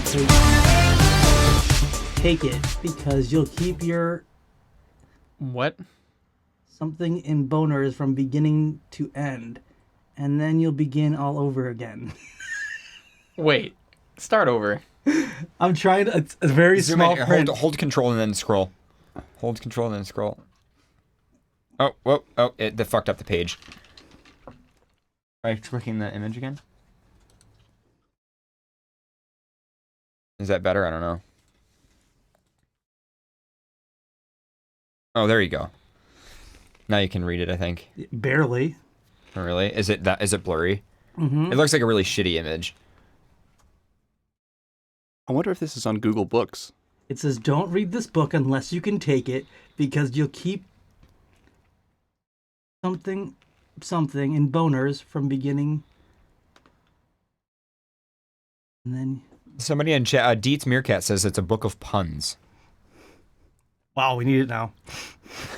We need it on the studio. We need to like give it to Nico as his like this is the official pun book of It's like a FurCast. $45 book because it's rare. Oh man, $79 on this other site. Wow. It's a rare Dr. Seuss book about boners. Adam Levine's nipples at Super Bowl prompt complaints to FCC. 15 years after Janet Jackson's wardrobe malfunction during the Super Bowl. God, I halftime- remember that. What a shit show. Like, it's just people would not shut up about that. Oh, it was when like that happened. Yeah, it blew I up. saw it live when it happened. No, it fell out. What? It didn't blow up. It fell out. Ha. No, fucking Justin Timberlake ripped her thing off. He like reached over. He's like, "Yo, it's gonna be May," and then like her titties like hanging out. It was cool though. I remember. I did see it live too. I remember watching. I'm like, "Yo, breast." Anyway, sorry. You can go ahead. No. 15 years after Janet Jackson's wardrobe malfunction during the Super Bowl halftime show, Adam Levine took off his shirt to reveal his own nipples during the Maroon 5 halftime gig. While Levine's strip show didn't result in a nationwide uproar like the original Nipplegate, more than 50 viewers filed complaints to the Federal Communications Commission about the musician's nipples, according to The Hollywood Reporter, who obtained documentation on Friday. I like Nipplegate. Nipplegate. I want him banned, just like they did Janet. One consumer from Boise, Idaho. They didn't ban wrote, Janet. You can't Did explain. they ban? Wait.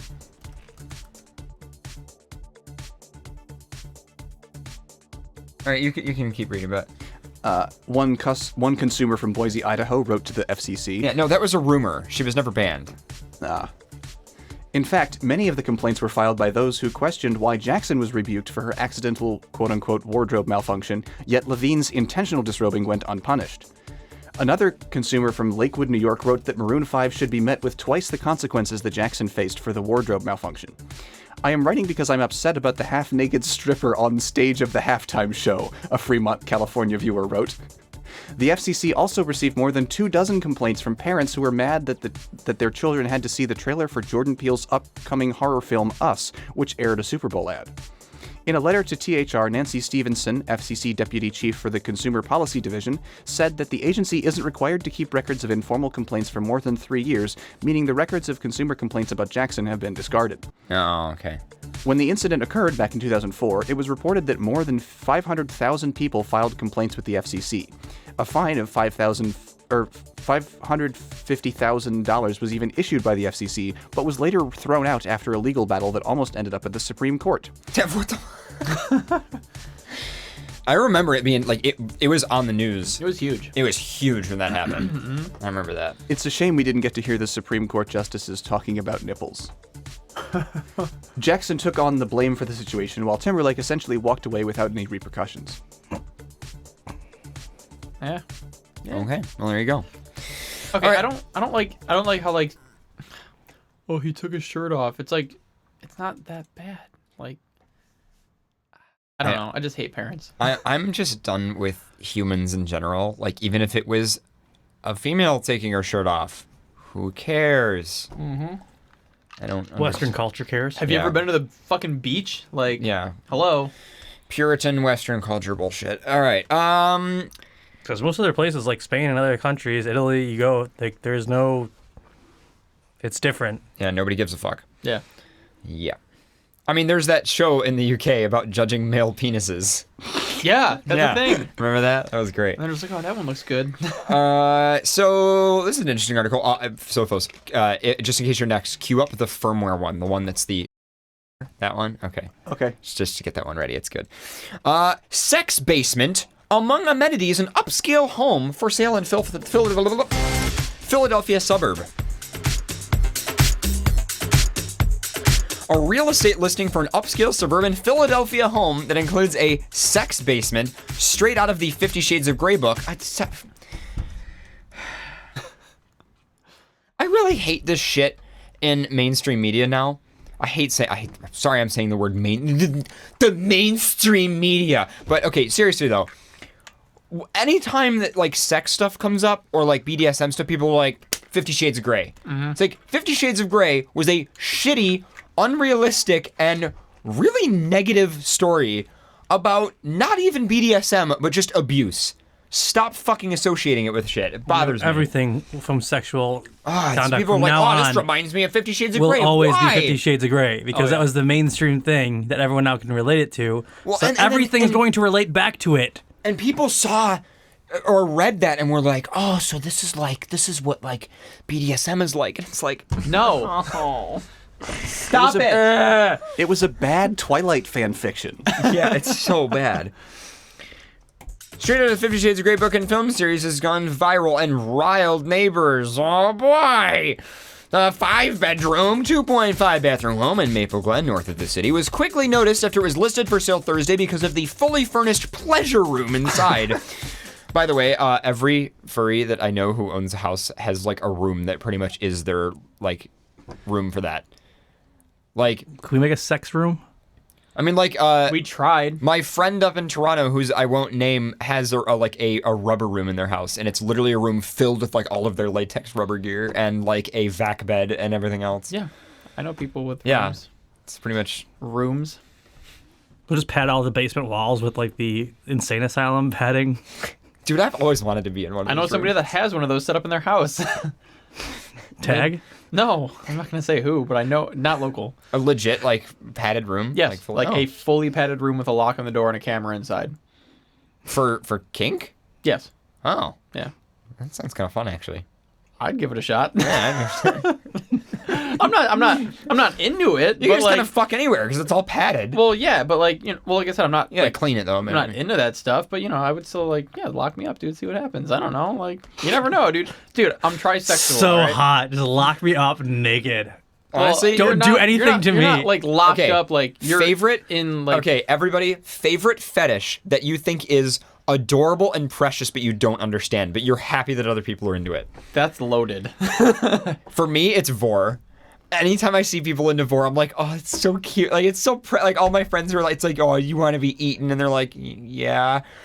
I don't get vor at all. I just got art recently with a friend of mine who's into like micro macro stuff. Yeah. And like I'm not into it, but It's I'm so not gonna lie, it is cute. Yeah, you're cute. It's adorable that they're into it. Yeah, so we got a commission. It's Meth and him, and Meth is like holding him and like licking him. And he's a cat. Yes, I kinda.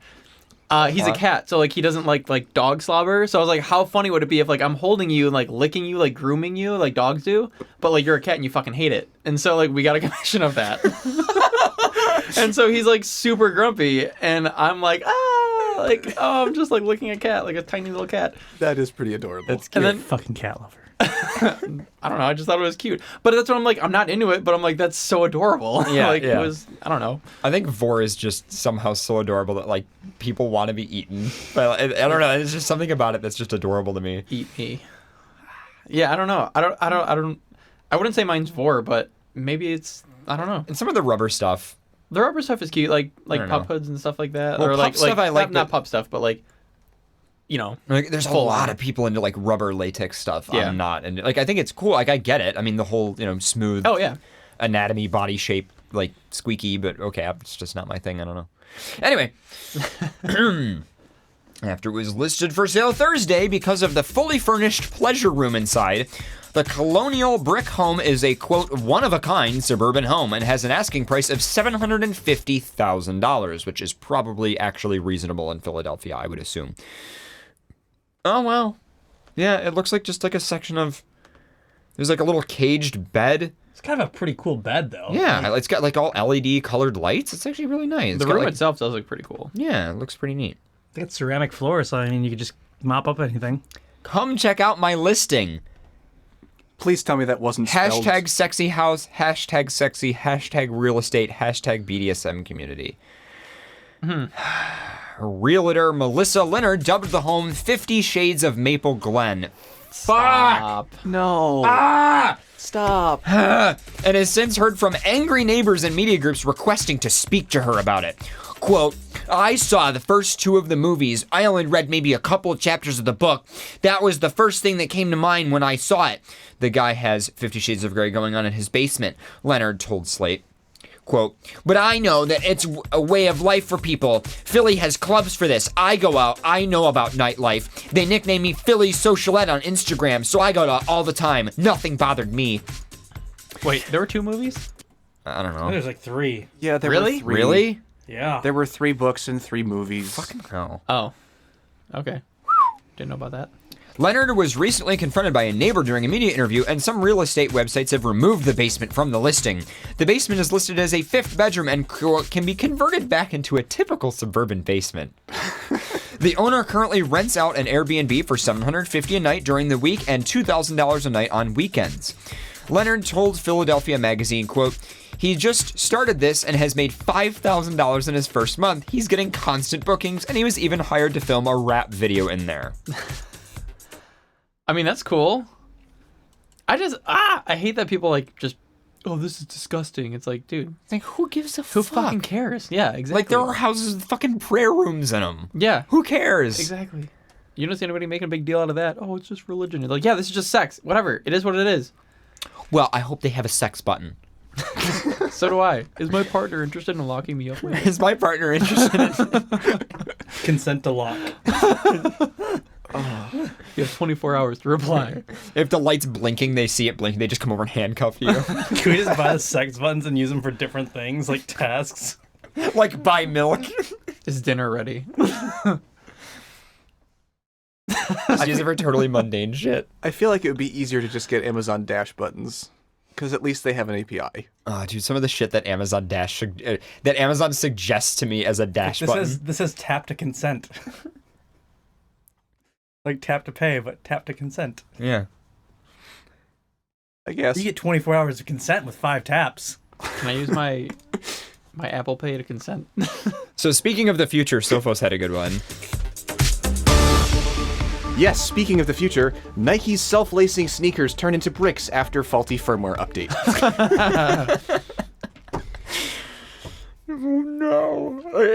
love that it's like your shoe is bricked from a firmware update. Oh, it gets better. Yeah.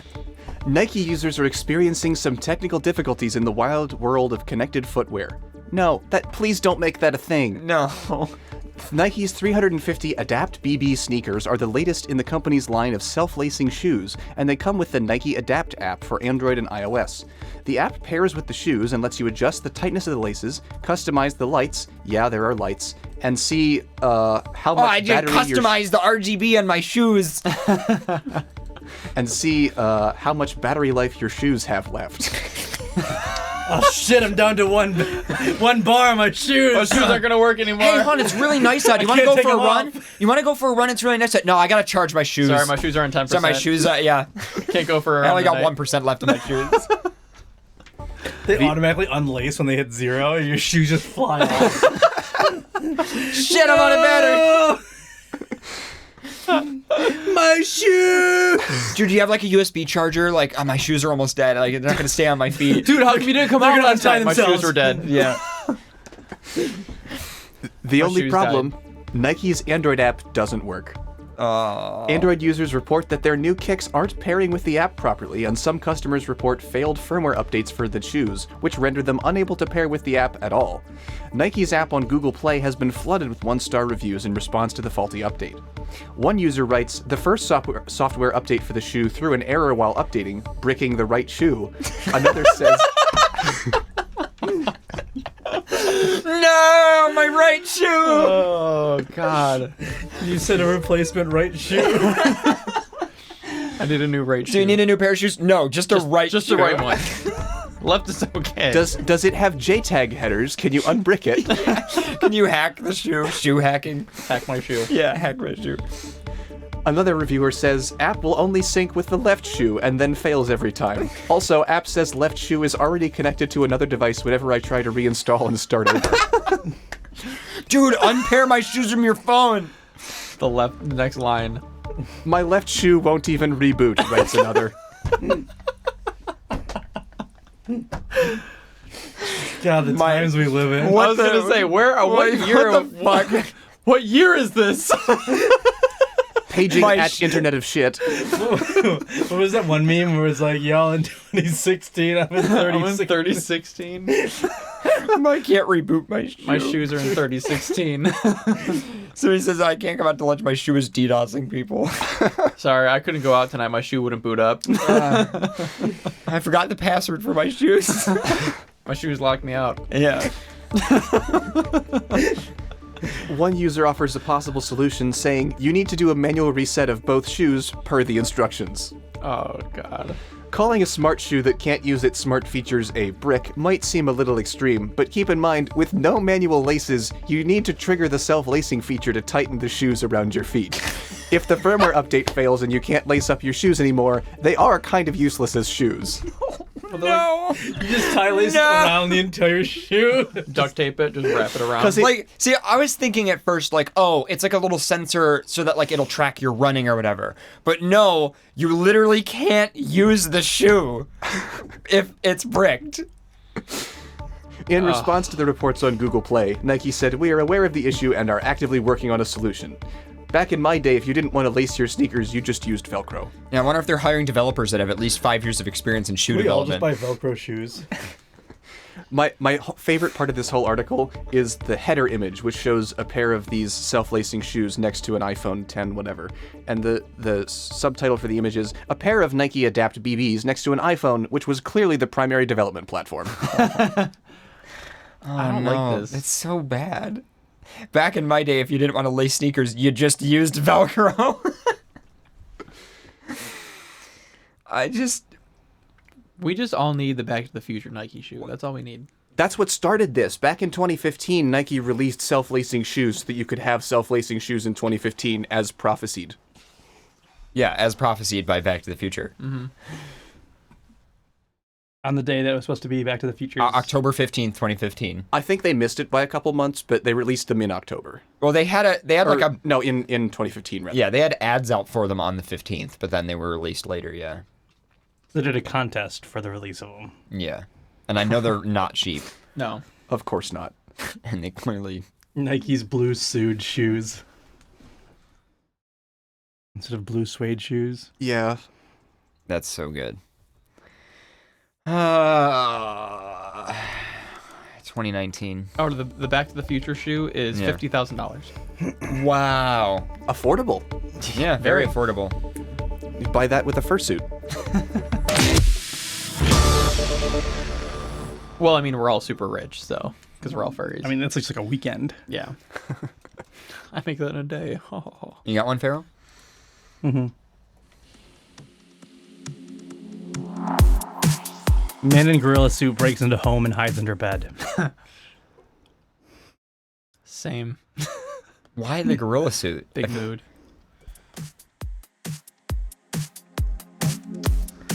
The undertitle of this struck me as odd, so I had to research this, and it's actually true. You can't fursuit in Louisiana. Do they have The mask law? A mask, yeah. They have in Louisiana, a person convicted of wearing a mask in public can be sentenced to 3 years in prison. Jeez. Yeah. If you're in a public place with a mask. With exceptions for Mardi Gras and Halloween. Yeah. Mm-hmm. Furry convention. I don't think there is one in Louisiana. Are you binging Everyone would go to Louisiana furs. Furs. There's no con. God, that would make everything so tough. Like, you can't do a The fur. LA fur. Well, you could, but you can't fursuit. It bothers me that it's the LA furs. The LA furs host their own convention in the coming year, Gulf Coast FurryCon. Gulf Coast FurryCon was a furry convention tentatively planned for April of 2008, so it never happened. Yeah, because you get arrested. They got a lawyer for their organization, and the lawyer's like, nah. You can go to jail for wearing your fursuit. Police say a man wearing a gorilla suit broke into a Louisiana home and hid under the mattress before officers arrested him. The boogie gorilla. Prime, dude, prime. Mom, Dad, there's a gorilla under my bed. No, there's nothing there. No, there's not. No, there really is. Mom! Mom! Oh, shit. It's all in your head, Timmy. News outlets quote Sulphur Police Department spokesman Mel Estes in Thursday report saying the officer saw Jeremy Morin walking through yards in the costume. You know what this reminds me of? Do I even need to say it? Where does this remind you of? Do you think it reminds me of? Pottersville. A Hollywood movie I was in. You were in a movie? Nope. Male Dog Moans in Woods. Yeah, Male Dog Moans in Woods. Have you seen that movie since? I haven't watched it. It's worth a watch. I've only seen it twice, the movie that he was in. I never watched it yet. Yeah. We probably have new listeners that are like, what? Pharaoh's in a movie? Don't worry about it. You don't need to know. Don't worry about it. They received calls about a suspicious person looking into homes. Estes says Morin ran into a home as officers approached, but was discovered hiding underneath a mattress. So, okay, so he ran into a home. Didn't you just add years onto your jail sentence by doing that? Because isn't that breaking and entering? Now you're walking into somebody else's home that's not yours and hiding from the police, which is evading the police. And now you could have just been gone to jail for a year or two for wearing a mask in public, but now you've just completely fucked yourself. Just shady activity. Yeah, super shady. But maybe he just thought he was a gorilla. Maybe he was just really high on drugs and he believed he was a fucking gorilla. Well, and the police weren't actually police, they were zookeepers. He was jailed on charges including resisting an officer, unauthorized entry, meth possession, and wearing a mask. Okay, all right. Okay, yeah, now I should just slip that one in there. I didn't read that. I didn't read that one. Yeah. So yes, drugs. Meth possession. Clearly, he was just wearing a mask. No, he was doing meth. Unauthorized entry. I love that one. Not breaking and entering. Unauthorized entry. Meth possession. I love how that's just casually thrown in there. Meth possession. And It's wearing a mask.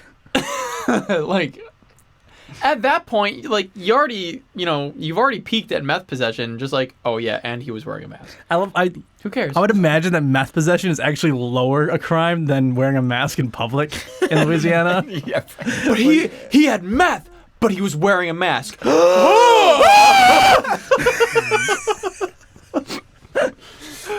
Oh, Good meth. So, like you're like in court, like, okay, unauthorized entry, meth possession, wearing a mask. Who are you? What if 3 years in prison. What if he's wearing a mask right now?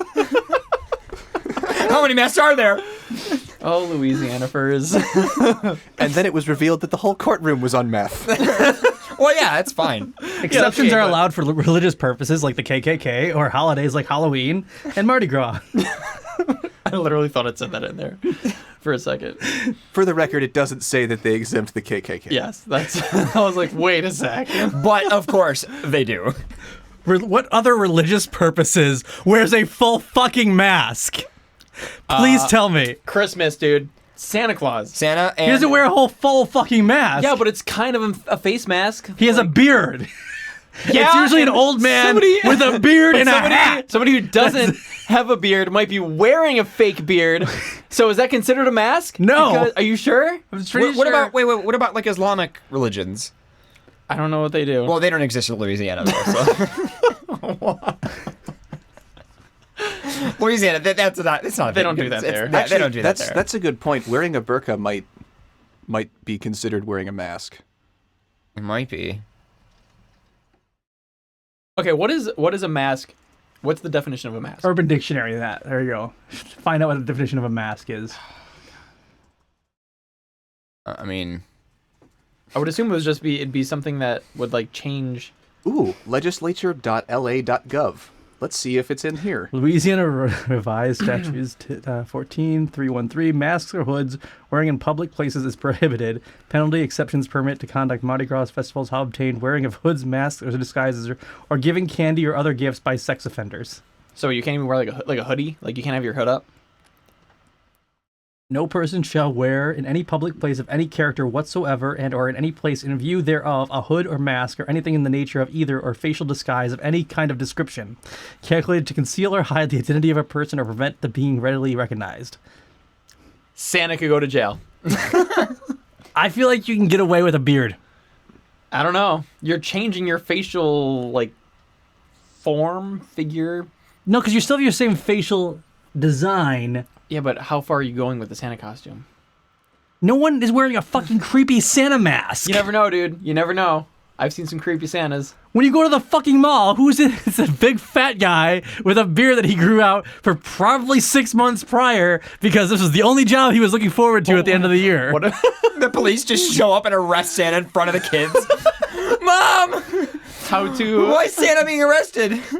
He has a beard, honey. Whoever violates this section shall be imprisoned for not less than 6 months, nor more than 3 years. I wonder what determines the time frame. How much of the face is covered? I was gonna think of that. How much of your face Activities were of you children covering? on Halloween. How luscious the beard is. Exceptions are provided in subsection E of this section shall... This beard reaches... I don't know. He has a 10-centimeter beard. He will be to subjected to 3 activities of years. children on Halloween, to persons participating in any public parade or exhibition of an educational, religious, or historical character given by any school, church, or public governing authority, or to any persons in a private residence club or lodge room. Wait. They're saying that that's legal. Yes. So okay. you can have... So if you're with people in a private event, you can. Yep. Private residence club or lodge room. Or So if there- it's so there is a or if it's- KKK exception. So it's KKK accepted. So or What other religious group has hoods and has a lodge room actively practicing in Louisiana? I mean, the dots are there and they're being connected, but I'm just not trying to think about it. The whole picture is fucking painted on the wall.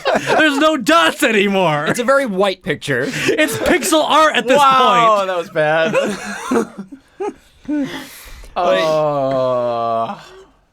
Yeah, okay. So basically what the fine. law is saying though is that it's illegal to use a mask for the sake of hiding your identity purely. But like if you're with people or something doing it, then So then, No, any public place. You can't be in a public place with a mask. Period. so you literally wouldn't be able to hold a furry convention anywhere because a hotel is technically considered a public place unless you rented out a specific room where you can only fursuit in this room. The fursuit room. The fursuit room. It's the fursuit room. Don't leave the fursuit room. Don't leave. You're gonna get arrested. The second exemption was to persons. The cops are just outside the wait, room. Wait. There's a secondary exception. Okay. To persons participating in a masquerade ball or entertainments. To persons participating in a carnival parade or exhibition during a period of Mardi Gras festivals. To persons participating in parades or exhibitions in minstrel troops, circuses, or other dramatic or amusement shows, or promiscuous masking on Mardi Gras, which are duly authorized by the governing authorities of the municipality in which they are being held, or by the sheriff of the parish if held outside of the incorporated municipality. Gotta ask the sheriff of the town if we can mask today. Sheriff, my wife and I want to do the yiff. Is that okay? We're gonna go fuck in the woods. I just want to wear my animal costume. Yeah, and fucking in public is fine, but wearing a costume while doing it, no. Can't Absolutely wear a mask. Not. Banned. Oh, that's just Mr. and Mrs. Smith having sex. One of them is wearing a fursuit head. Call 911! Yeah. What if it isn't Mr. Smith? To hold a furry convention in there, you actually have to get written permission from the mayor. Oh my god.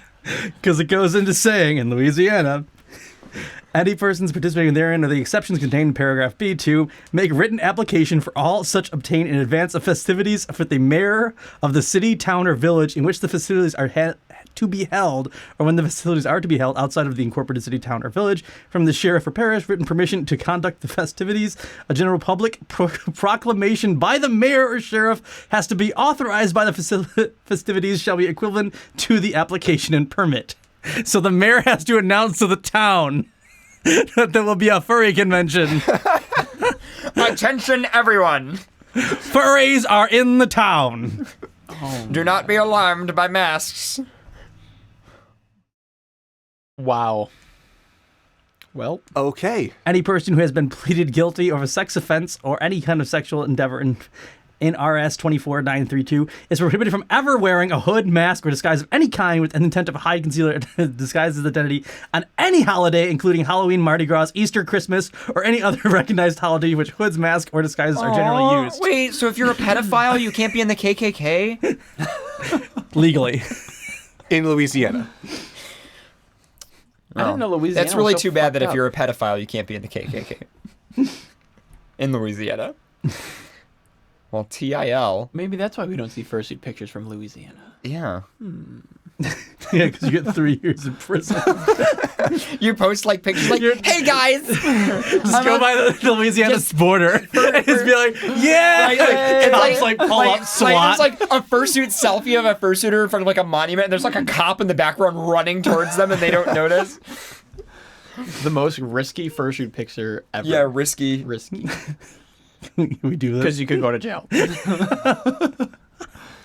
Hey, dude, took a road trip to Louisiana. I'm in jail because I fursuited outside.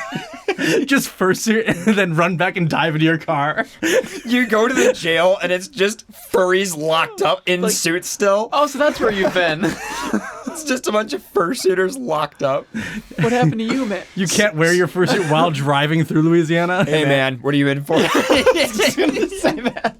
Hey, man, what are you in for? Oh, Sadly dude. sticking their paws out of the bars like this. Yeah. Oh, it's so adorable. Yeah, dude, I robbed a jewelry store. Yeah, dude. Yeah, I wore a fursuit. What?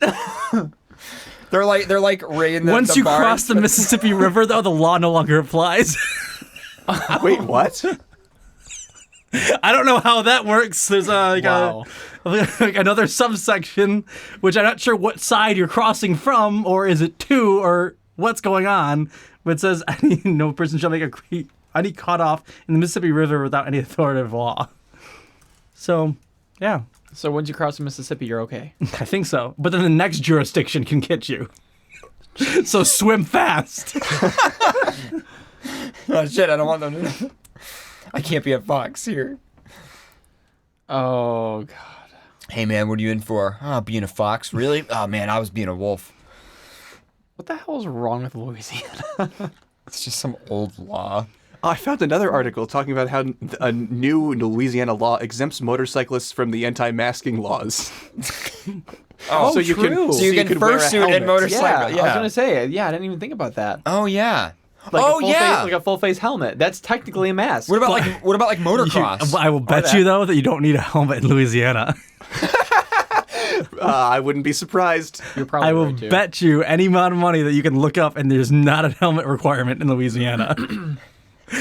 Not gonna lie, that. So it's probably people that were actually being safe being persecuted. You put on a helmet, you get it pulled over. Why are you wearing that helmet? You know why I pulled you over? I was doing 5 under the speed limit. You're wearing a helmet. You're being safe. No, sadly, there's Get in the car. There's Louisiana. I don't know what the abbreviation stands for, but it's RS-32190. No person shall operate or ride upon any motorcycle, motor-driven cycle, or motorized bicycle unless the person is equipped with and is wearing on the head a safety... wearing on the head, so you can't wear it on your arm. Equipped with and wearing on the head a safety helmet of the type and design manufactured for use by operators of such vehicles, which shall be secured properly with a chin strap while in motion. Okay, So they contradicted themselves. So you get pulled over for following the law? They might have enacted this law after the mask law, or... That's true. That's true. That's funny. It usually tells you when there's revisions. It just makes me want to go to Louisiana now and just like do a whole bunch of illegal shit, like wearing my fursuit in public. I feel like such a badass. Nurox says you don't need a helmet in Texas. Everything's bigger in Texas, including the spine injuries. And death rates on motorcycles. Well then. Wow. The things you learn. Saucy Fox, in the statute we were reading, there is an exemption for wearing head coverings for religious customer purpose. Yeah. And wearing hoods in lodges for religious purposes.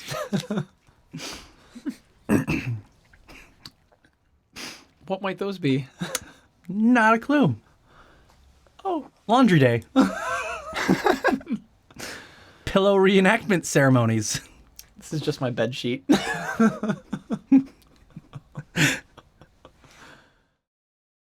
Fucking white people. He said to a room. I don't of want white anybody. people. I don't want anybody wearing any masks. What about us? Oh shit. Damn white people. Wow. Radio the host locked in an escape room for more than 30 hours. This sounds good. He was kidnapped by his coworkers from the BBC. What? What? Yeah. So it'd be like you coming into work to be BBC radio announcer, them blindfolding you, taking you, and locking you into a room with your microphone and everything. What the heck? That's a real escape room. I'm hungry. Greg James' ordeal made for great listening. That's terrible. I'd be fucking pissed. How was work today, honey? Locked in a room for fucking 30 hours. I was wondering why you were home late. It's home a day late. Yeah. If you've ever had a bad day of work, spare a thought for Greg James, the radio host that spent more than 30 hours in an escape room this week as part of a stunt for BBC Radio 1 breakfast show. With more than 1 million potential combinations for the code and a set of cryptic clues, James' ordeal made it for great listening. Day work note. Gregory, you're being taken away. Put on the blindfold and follow the man in the black coat. Scott Mills will take you over to the presenting of the show. Well, they actually did this. Yes. In code. That's amazing, actually. So he wanted to work, and they blindfolded him, and they took him to an escape room and locked him in. With a mic. That's great. Way to go, BBC. Which probably went beforehand. I was like, oh, do you agree to do a stunt with for the show? Oh, yeah, definitely. I was not prepared for this. So I just imagine all his coworkers I don't actually watch the BBC morning stuff, but I just imagine that like all his coworkers hate him. So it's like a question of like, all right, guys, how do we fuck with them? Like, how do we get rid of them? Let's lock him in a room for 30 hours. BBC Radio 1 tweeted, "It's happening. So Greg James has been handed this note, blindfolded, and removed from a Radio 1 HQ by a mystery man in a black jacket. Scott Mills will be presenting until further notice." That's awesome.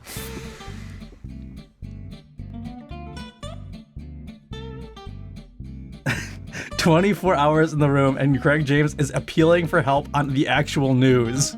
R1 escape room." Fucking locked in. Dude, so he was actually pleading to the news, "Can someone please get me out?" 30 hours. It was 24 hours in. Oh, it was 20. That was 24 hours in. But then the live stream host... Was he awake for the whole thing? I think so. The pictures for this look actually really cool. I'm not gonna lie. I would hate to be like stuck in a room, but it looks like. Watch the moment James finally cracked the code and the clip below.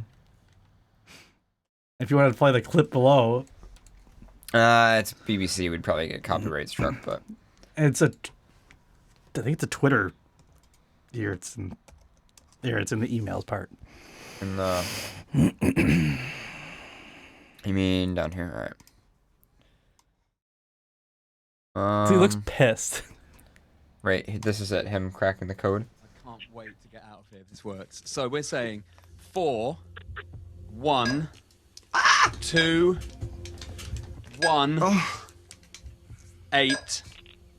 2. Oh, they got a little radio booth in there. Please let this be it. Door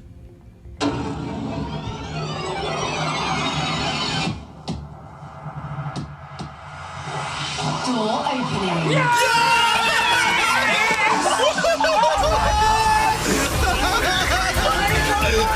We're on. It's happening. Yes. It's a countdown. 2, 1. He's out. The door's Get opening. out there. Oh my word. There's pyrotechnics. There's everything. It's happened. I'm out. He's going out. There's fireworks and there's all sorts and there's flashing lights. And Claudia, he's out. There's like a smoke machine and all He's sorts. done it. There's a. Oh my God, Claudia, we did it.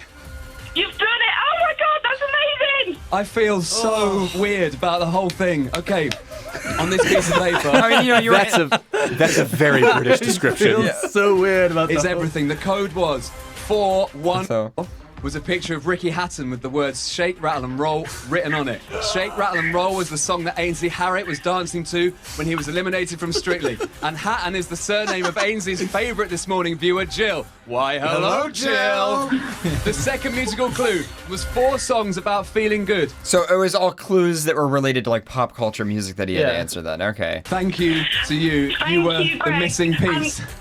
Oh, and people had to call in and help him. Oh my God. Wow. After you doing something nice for me on Monday, I could do something nice for you. Oh my God. Wow. You're out, mate. That is it. I'm done. Wow. Jeez. 30 hours. That's a Could good you lock start. CJ into a room for 30 hours? No, because I won't get out. You can have viewers help you. Okay, then I probably might get out. I'm sure there's This is some pretty great. photographers Like in the FurCast we've audience. trapped your favorite radio host in a room. Call in and help him escape. If you want your radio host back, you need to help him. Oh my God. So they're like holding the audience accountable for letting him out. Have you guys ever done an escape room? Yeah, they're fun. Yeah. I love them. There's actually like a lot of local ones. Yeah. We should all do one. We just like live stream all 3 of us locked in 3 separate rooms, and people have to call in to see who gets the favorite. Give him the code. No, not him. Not him. We don't want him to get out. Keep him locked up. Whoever gets the first code, the other 2 codes get subsequently harder. So like the last person is really stuck there the longest. If you're last, you get fucked over. That would suck. Being locked in an escape room for 30 hours. Where did he like go to the bathroom? Like, did they like? Well, he didn't eat either because there was no food. So. No, they give him food. Oh, they did? I just had it open. Yeah. Oh, okay. Yeah. But it was like it was like toast and beans, but it was food. Also very British.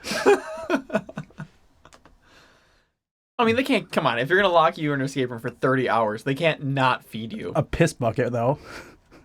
Don't have to shit. Well, yeah, I guess. I don't know. I'd be fucking upset.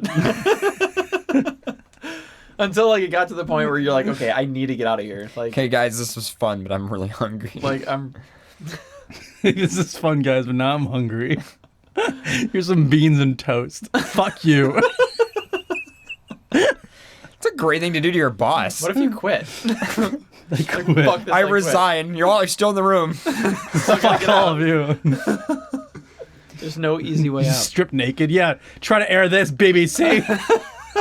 Well, it's a radio show. But he was still live streaming, I believe. Reporting live, I am naked. We're not going to do anything about it. Damn it. 28 hours later, I am now naked. It's like the Ace Ventura thing when he's in the rhino. The temperature in the room just keeps getting hotter and hotter.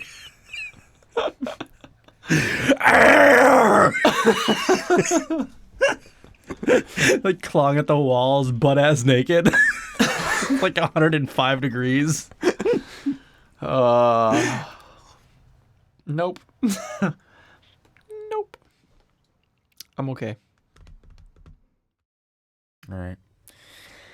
I'm tired. Hi, I'm CJ. Nice to meet you. Hey, nice to meet you too. Hi, tired. Hey, and you know what that was? That was a dad joke. Gong. So I made an AI text generator that it was so terrifyingly good to create fake news that its creators didn't release it. Oh, was that Elon Musk's OpenAI thing? I think it might have been. Yeah, that smells a little funny to me. Ha! Musk. I can't ding myself. If someone else wants to do it, go ahead. I'll ding you. Wow. Wait, you weren't going for that? No, I wasn't. Oh my god. Why? That was so good. I wish they would release this though because it's fucking gold. Really? Like it is so good at making fake news. Like here's a specific piece of human prompt in bold that we gave the bot, and this is the article it came up with. And it was, in a shocking find, scientists discover a herd of unicorns living in a remote, previously unexplored valley in the Andes Mountains. Even more surprising to the researchers was the fact that the unicorns spoke perfect English. That's what they gave to the bot. That's what they gave to it? Yes. Okay, and then what did it come up with? The scientists named the population after the distinct horn-ovid unicorn. These four-horned silver-white unicorns were previously unknown to science. Now, after almost 2 centuries, the mystery of what sparked this odd phenomenon has finally been solved. Dr. George Pure, an evolutionary biologist from the University of La Paz, has several companions who were exploring the Andes Mountains when they found a small valley with no other animals or humans. Pures noticed that I don't believe this. The valley had what appeared to be a natural fountain surrounded by 2 peaks of rock and a silver snow. It continues. I don't believe that. That was no way that was written by an AI. What kind of training corpus did they use for this? Yeah. Like, how was it able to come up with actual human names to cite? It uses, they actually took I think it was like 5,000 to 10,000 articles. That's not enough. With like 3 stars or above in a peer review of different articles. Like they have a whole list of what it does. And then how it scripts out each syntax and everything. I still don't buy it. I don't know, it's kind of like that meme. I forced a bot to watch 1,000 hours of blank, and well, I mean, there was the Harry Potter one that was so fucking good that like. Well, yeah, but Botnik's whole gag is that it's not entirely bot written. They use like predictive text stuff to come up with funny bits to say next, but it's still a human writing it. Yeah. I thought that was all generated. No, the Botnik that was the Botnik Harry Potter thing. Yeah. Yeah, that's human assisted machine learning. Which is a little bit disappointing because it's funny to think that it was actually a computer. I wish it was more just an actual computer. Now I'm disappointed. Sorry. I forced this bot to read 1,000 news articles and asked it to write one of its own. Yeah, it's something like that. As Nurak says in chat. Yeah, I do like that meme though. The OpenAI machine learning. I wrote a tweet that was like, I forced a bot to read thousands of hours of I forced a bot to read posts on the internet, and it generated fucking stop. I tweeted that like months ago. The OpenAI project to play, I think it was StarCraft, that was pretty cool. Because it was like besting professional StarCraft players. Well, it says model completion machine written 10 tries. And this was the end article after 10 tries of reiterations that they had it run through, was what I was reading. Peacock Silver so appears in the other adventures further into the valley. By the time we reached the top of the peak, the water looked blue with some crystals on top, says Piers. Piers and his friends were astonished to see the unicorn. It was to see the unicorn herd. These creatures could be seen from air without having to move much more than to see them. They were so close that they could touch their horns together. While examining these bizarre creatures, the scientists discovered that the creatures also spoke fairly regular English. Piers stated that we can see, for example, that they have a common language, something like a dialect or dialect. See, you know what's not believable about this article? Not stepping aside from the bot thing, right, and going to just that article and how realistic that would be. I don't think it would be, because if unicorns were discovered, the headlines would be massive, right? Like, it would be an article that would be like world-changing. It wouldn't be like, oh, scientists discovered a thing that answered a question. It would be like... That's what it's just generating fake news. Yeah, it's just generating fake news. But it's using it to basically generate something that's astonishingly, like, could be believable in a sense that it's like using almost, I don't know. It hasn't made enough mistakes. Like, it's surprisingly coherent. Yeah, I know what you mean. Because a lot of the actual AI-generated stuff is really funny. They have this whole open, literally, of how the results are done, what they used, which was schema challenge, lambda, children book test, common nouns, validation accuracy, children book test, named entries, validation accuracy, pen tree bank, Wikitext 2, InWiki 8, text 8, Wikitext 103, GP2 achieves a state of art with Wingram, schema, lambda, and other language model tasks. I mean, I believe it could write grammatically correct sentences. That's not an issue at all. My main issue is just like, I don't know. How does it connect the dots with a story, I guess? Oh, the language-based model has been trained on a dataset of 8 million web pages. That's better. Yeah, there you go. If it was just like 10,000 articles, that's not enough of a corpus for it to come up with anything this good. Yeah. How many web pages? 8 million? Yeah, 8 million. Yeah, that's a little bit more believable. Dude, unicorns exist? We created a new data set which emphasized diversity of content by scraping content from the internet. And in order to preserve document quality, we used the only pages which have been curated, filtered by humans. Specifically, we used outbound links from Reddit, which received at least 3 karma or Jets more. is an AI Final Fantasy plot. That's great. Oh.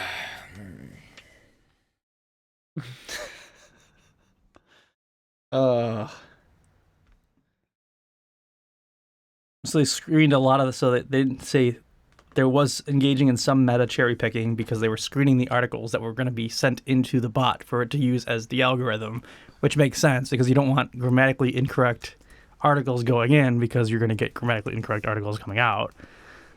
Yeah. Well, any reasonable machine learning research task, it requires a whole bunch of manual human effort up front to make sure that the training data is actually good.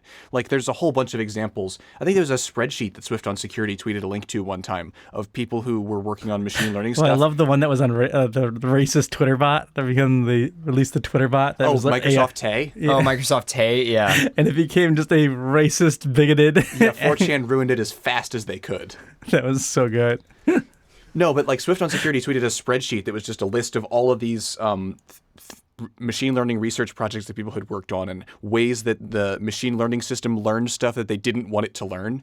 Like there was one where it was trying to classify kinds of mushrooms and like whether it was toxic or not toxic.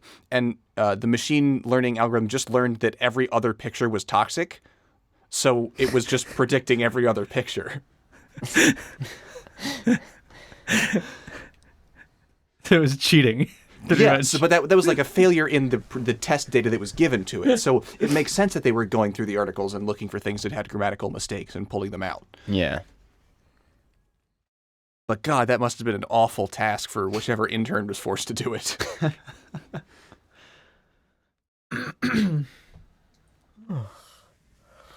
The fact that you could just pretty much make fake news articles by just giving it a parameter of a first-down sentence. I want to write porn stories. Make it write furry porn. That would actually be a fun project to like train an AI on like fur affinity stories. No, just take every So Furry story and upload it into an AI bot and then have it self-learn and create stories and just make parameters like the characters are, like wolf, fox, or something else. I could do this.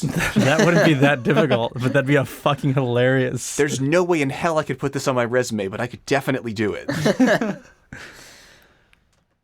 Weren't you the same person that actually had the likes on Fur Affinity?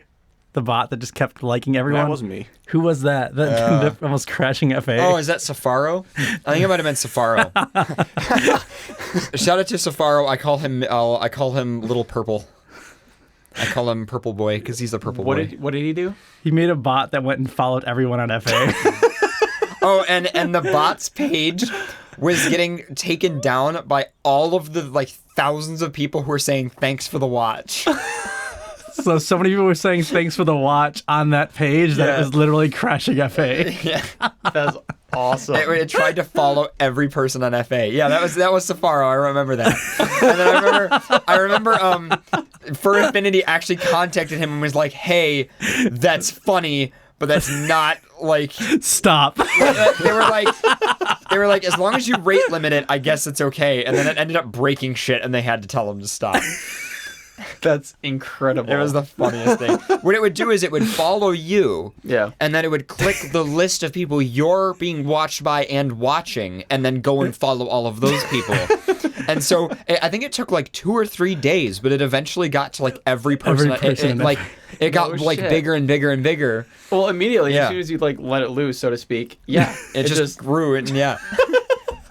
Holy shit, that's incredible. And what's funny is people were tweeting at him people were waiting. They're like, oh, when's it going to watch me? And I remember the day that it watched me because I remember getting the notification Safaro bot watched you or something. And I was like, oh my God. Yeah, it was great. That's so good. It was a classic moment. Hey, you need to stop this. That's great. I know, want an AI porn tool. Write it in parameters. You gotta write the fetishes. Give it the parameter for. Oh, there's one on Splinter. I taught a bot to write its own erotica, and you can too. Yeah, there's that one. But God. Follow every person on FA. Oh wow. Wanna RP. Can you imagine if it was a bot to message every person on FA with wanna RP? Ooh woo. OWO wanna RP. It'd be interesting to see, to categorize the responses you got. Oh God, that'd be so good. How many people reply to RPs, and then you could publish that in a list, and then you'd have a list of people who are okay with RPing and a list of who is okay with RPing. Do you RP? Let's find out. My bot determined how many people will RP.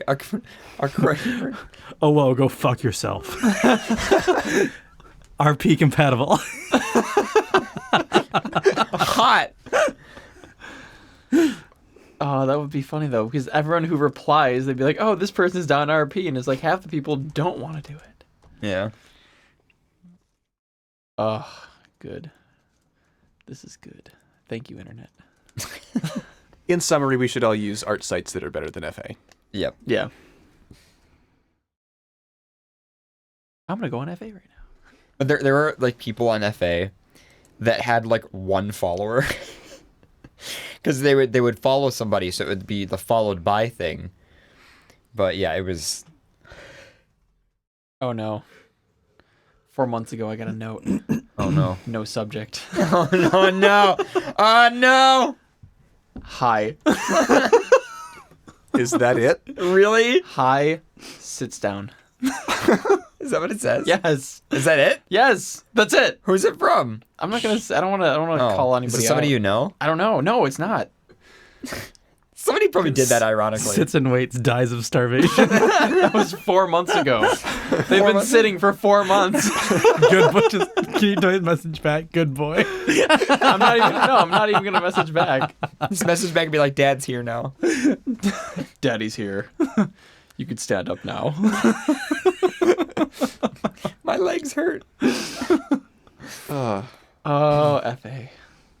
You're browsing E621. No, I'm on FA. Why is it blue? I don't know. That's what color FA is. Yeah. It's not everybody uses the light theme like you. Yeah. Do you Telegram on your phone? Do you use anybody night mode? Yeah, I love it. I switch. I do the auto.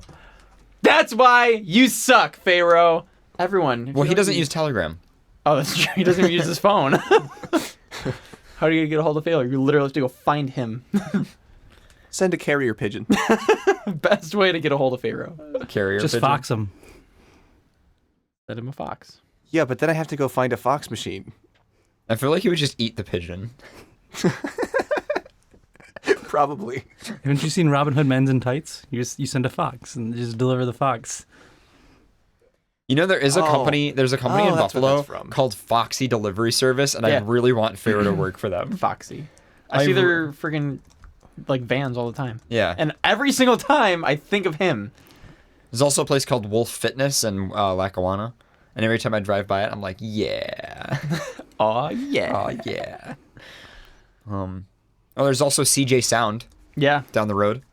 Congrats on your new gig. Thank you. CJ I Sound. try my best in giving you the most premium sound. And I'm an antivirus. Yeah, and you're, yeah. Sophos. Yeah.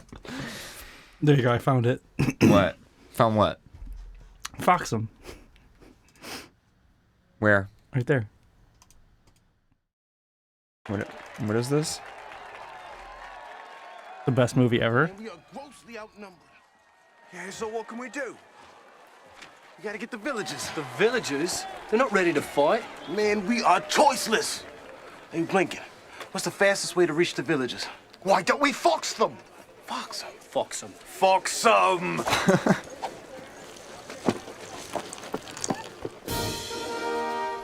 12th century fox. Oh, it's so cute. Now, Mickey, take this message to the village as fast as you can. Now, pay attention. Have you got it? Good. That is so cute. Why is it making dolphin noises? What movie is this? Robin Hood Men in Tights. Oh, okay, the parody, yeah. That's good. We're men in tights, tights. We roam around the forest looking for fights. Yep. Have you not seen Robin Hood Men in Tights? No, I haven't. I mean, I've heard that. I've heard that song before, but I've never seen the movie. It's great. I think it was what was it? The guy who played Willy Wonka, the original. Gene Wilder? Gene Wilder. It was a Gene Wilder movie, I think. Oh. I think so. Because I think it's the same as what was the other ones that he worked on? The Wild West one. Why can't I think of it? Well, what the what? Mel Brooks? Yeah, Mel Brooks. That's it. Yeah. Let's look at Mel Brooks's Wikipedia page. It should be the damn it, I can't think of it. It's the Wild West one. I'll know if I've seen it. It's another great one.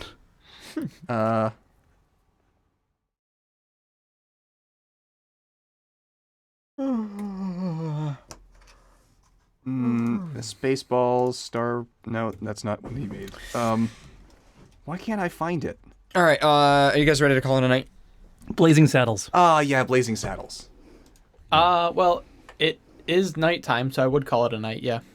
Okay. You guys want to end the show? Am I wrong? No, you are technically correct. The best kind of correct. Spaceballs, Young Blue. Frankenstein. Oh my God, Blue Fox Tracking, Blue Fox GPS vehicle tracking service.